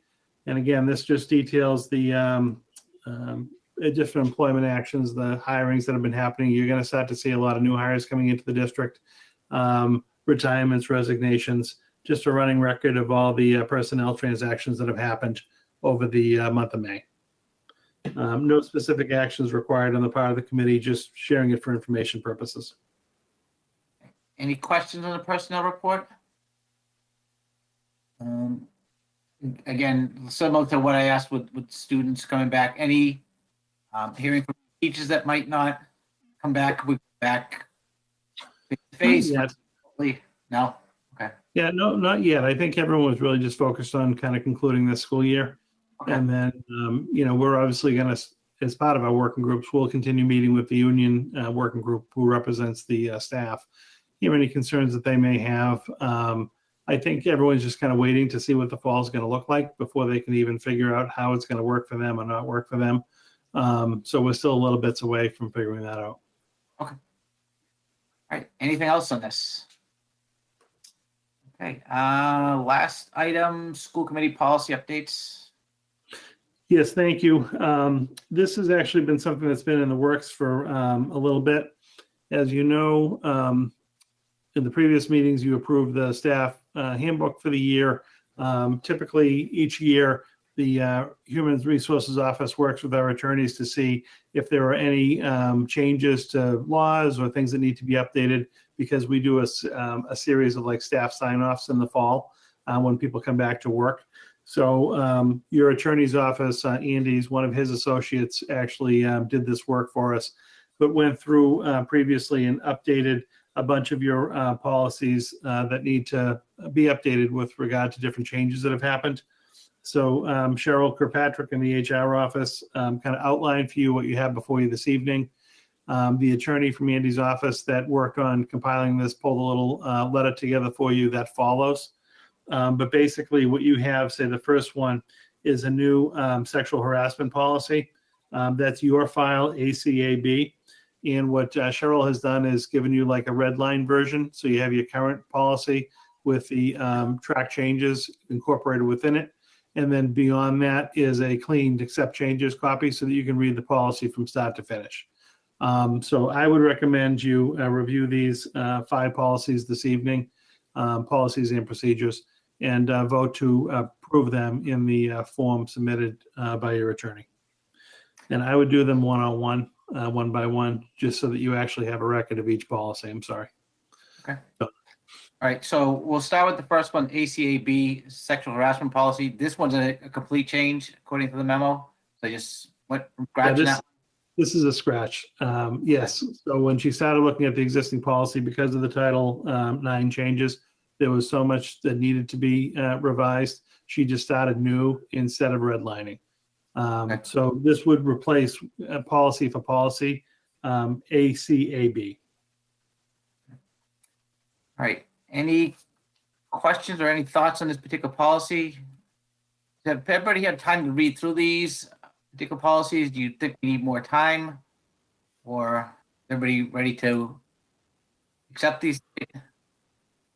Have these policies been reviewed per the latest decision of the Supreme Court, or is this, because that just came out this week, is there, when was the last review of this thing, this policy? Sorry. Yeah, this one is being updated because as of, I think it's August 14th or 15th, there were new regs that had to go into play around the Title IX being incorporated into the sexual harassment Okay. policy. So literally, this just came back from the attorney's office last week. So these are as current as like last week.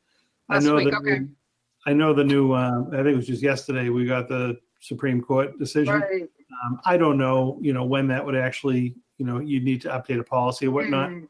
But that typically gets flagged by both the Mass Association of School Committees and then also the school committee's attorney, Murphy, Hesse, Toomey, and Lehane. They work for a lot of municipalities.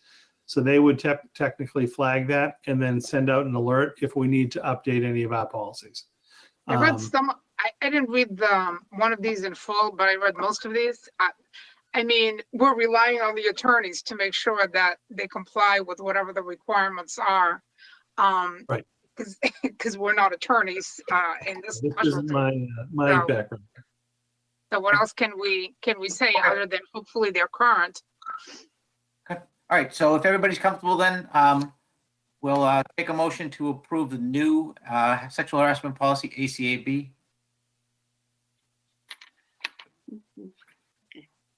Very good. I just need to clarify something. Are we doing all 5 of these, Jay?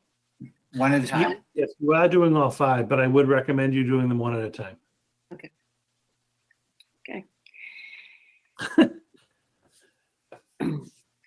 I recommend that the new sexual harassment policy, file ACAB, that is in compliance with the new Title IX regulations, replace the current file ACAB. Second. Second, okay. Any other discussion on this? Okay, we'll vote. Jeff, Aye. Donna, Aye. Maria, I, John, Aye. and myself, aye. So 5-0. Okay, we'll take the next one. If I can help, Donna, these next 4, we're basically just accepting the revisions to the current policies. So it could be a motion to accept the revisions to policy GBK would be fine.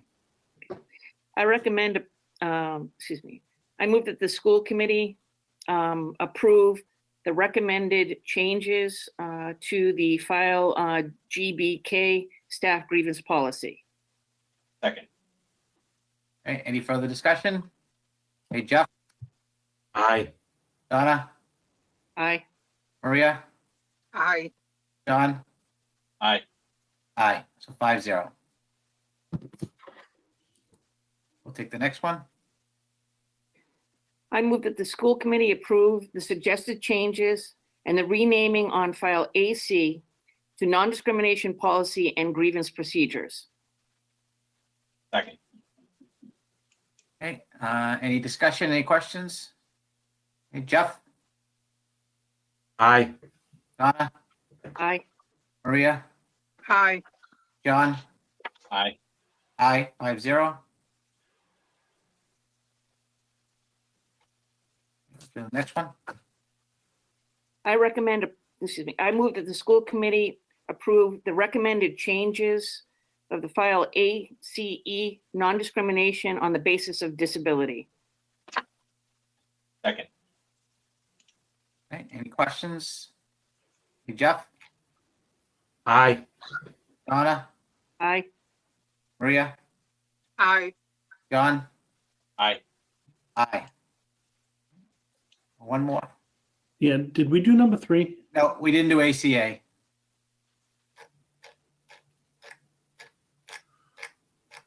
A little ahead of myself. Okay, sorry. Would you like a motion, Dennis? Yes, please. I recommend approval of the suggested changes to the file ACA non-discrimination on the basis of sex policy. Second. Okay, any questions?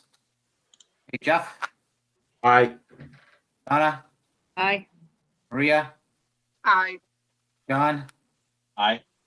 Aye. 5-0 on that one as well. Great.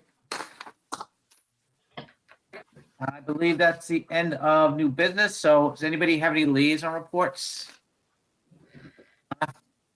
Just two real quick. I went to the final South Row PTO meeting and the final a cappella meeting and the final Chelmsford Friends of Music meeting. And I think that the common theme is that it was a very unusual year. I think in general, all of the groups are concerned about, certainly what the new schedule in the fall will look like and how it will impact the members of their groups. And also, they eliminated some of the programs, eliminated some of their biggest fundraisers in the second half of the year because of the COVID issues. And so while they are in good shape financially going into next year, I think they're worried about what will happen, as we go forward in terms of what restrictions may be in place for activities, and then consequently what type of fundraising that they're going to be able to do so that they can provide those enrichment activities or scholarships as the Chelmsford Friends of Music does, and camp scholarships and things like that. So that was really kind of the big topics of conversation, I think, among those groups. Any other liaison reports? Maria? I attended the final meeting of the McCarthy PTO, and they had a very large turnout for their meeting. They discussed end of the year fundraising. They discussed what was going to go on for the 8th grade activities and the final goodbye that they did, which was basically a drive-by. And they ended up the year in very good standing in terms of money. They have one fundraiser that they couldn't do, which was their recycle day. They've called it many things in the past, junk day, recycle day. But they will combine it into one big one come fall, hopefully in November. And they had other discussions, but I think everything in the end ended up well with the group. And it's been a very, very active PTO. They have elections coming up. Some people are moving on to the high school, and they're looking forward to having full participation again. It's really been an excellent, very active PTO. Great. Right. Any other reports?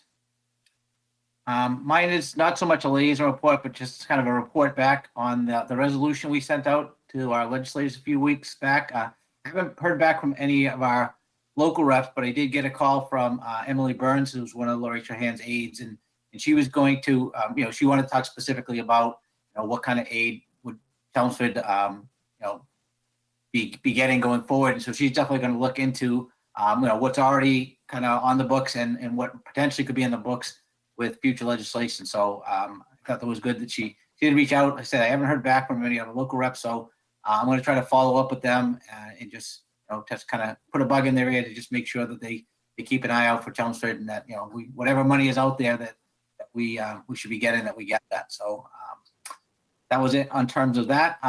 Any new items? Anna? So we got another MASC resolution on COVID-19, and I think that actually it was a pretty broad resolution, I think. I'm happy to recommend that we sign on to that, but I'm getting a little frustrated because I feel like we sign a lot of these resolutions and then they go nowhere.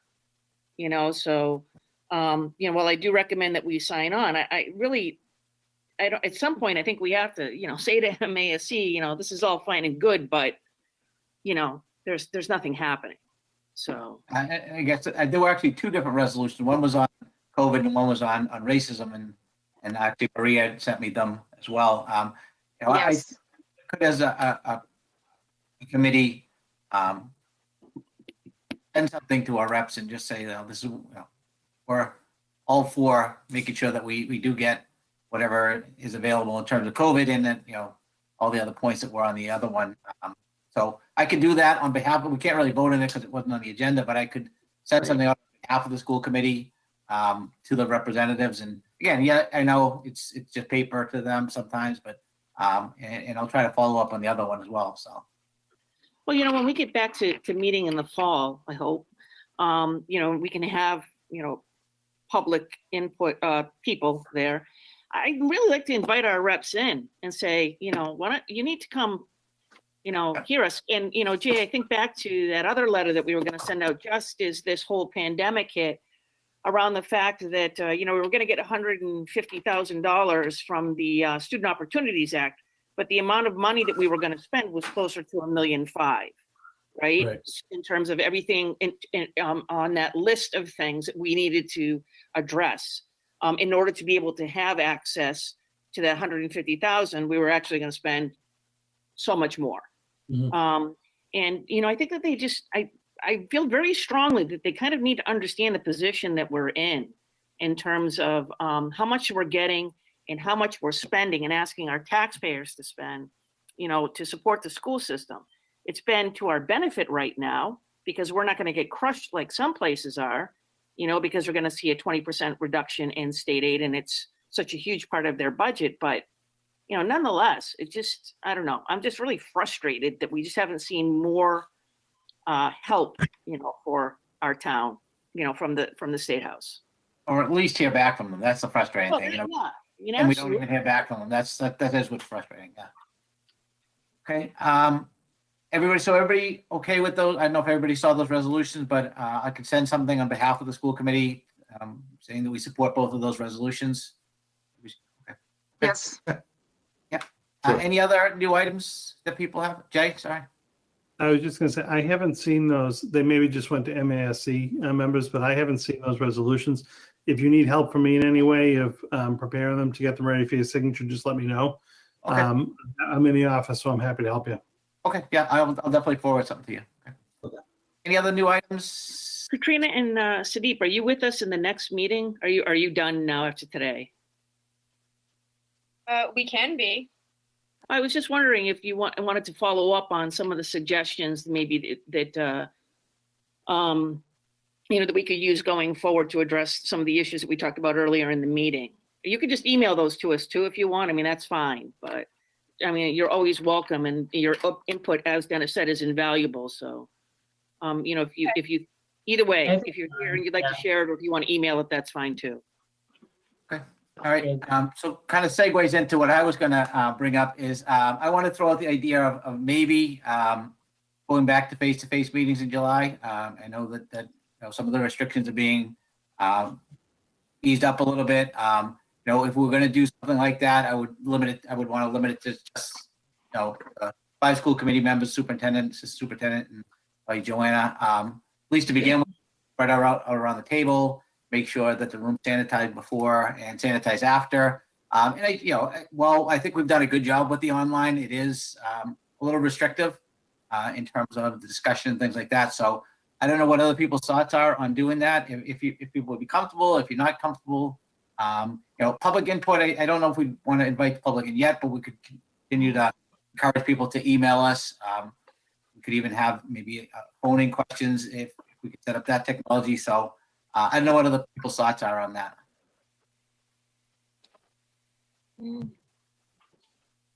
If possible, I'd love to meet again in person. Okay. I'm more comfortable with that, and I think it works. I mean, this, all things considered, this is working better than maybe I thought it would. But personally, if it's safe and everyone's comfortable, I'd love to go back to in person. Yeah, as long as they're really strict about the requirements, that's really it for me. I have people in my life that are immunosuppressed, so I have to be careful. But yeah, as long as it's safe and we clean it, I'm pretty good. I would like to see people again. Donna, Maria, any thoughts? I have no problem with going back. Yeah. Okay, Donna? Get me out of the house, please. Linda? I'm already at work and I'm already with people, so. Sharon, your question? Yeah, did you say we'd be wearing masks? No, but you know what? You could just, you wouldn't have to I come. live in Nashua where we have to wear them, Yeah. so. Yeah, probably easier for you that way. Okay. Joanna, you Okay. okay? All right. And so Sudeep and Katrina, if you wanted to email questions or whatever, or even, Yes, figure out- please. Yeah, have you phone in or whatever. So, love to have your input on things. All right, so why don't we tentatively plan then for our meeting on the 7th, which again, that gives us 3 weeks. So something happens between now and July 7th, and things start going the wrong way, obviously we could come back to this technology. But if everything keeps trending the same way, why don't we tentatively plan for a face-to-face meeting on the 7th at the administrative? That's okay. Yeah, I mean, our admin offices are open. We're back working pretty regularly. And we can have, just make sure the room is treated before and after we're in there, just to be extra cautious. Okay. All right. Any other new items? I did have actually one last thing. If anybody, now that we're into our new committee, anybody would like a change in liaison assignments, if they would like something different than what they've had in the past, let me know that. Otherwise, we'll stick with what we have since the group is stayed together. But if you do, Can I get Parker PTO if anybody would mind giving it up? I'm not sure who that was. Which one? That was me. Parker? We can All right, trade. so- We can go back and forth. Fine. All right, so if you and Donna want to, We'll work it out. that's fine. Just let me know. Okay. All right, any other things? Okay, any other public comment at this point? Jay? Yeah, I didn't know if you wanted to address, I'm not trying to belabor this. We did get an email during the meeting. I just didn't know if you wanted to touch on it or if you wanted me to for you. Yeah, I don't have my emails up, so if you want to. Okay. I can be quick if you like. Sarah Evans, one of our rising sophomores, going to be a junior at the high school next year, just emailed in I'm going to just give a summary here. Just basically support for the work that's going to happen, taking a look at diversity in the curriculum and any kind of issues, systemically through the school system. Just curious about what actions are actually going to come from it, the review, making sure that, students in the Chelmsford schools, receive an anti-racist education, materials being bias-free. And she mentions that in some of her classes, she's had very rich discussion with teachers about different curriculum and books she's read, but that friends who might be taking the same class with a different teacher didn't have as in-depth a discussion. So, how across the board do we just ensure that there's some consistency from class to class with regard to what type of conversations people are having and what different materials are being focused on. So basically, it backed a lot of the discussion we had under the diversity portion of the agenda this evening. All right, thank you. All right, anybody else? Okay, if there's no more public comment, I'll take the motion to adjourn. Before we do, just again, thank you to Katrina and Sudeep. And Yes, thank you guys. I'm off from school. Thank you. Yes, have a Thank good you. summer. Have a great summer. Good summer.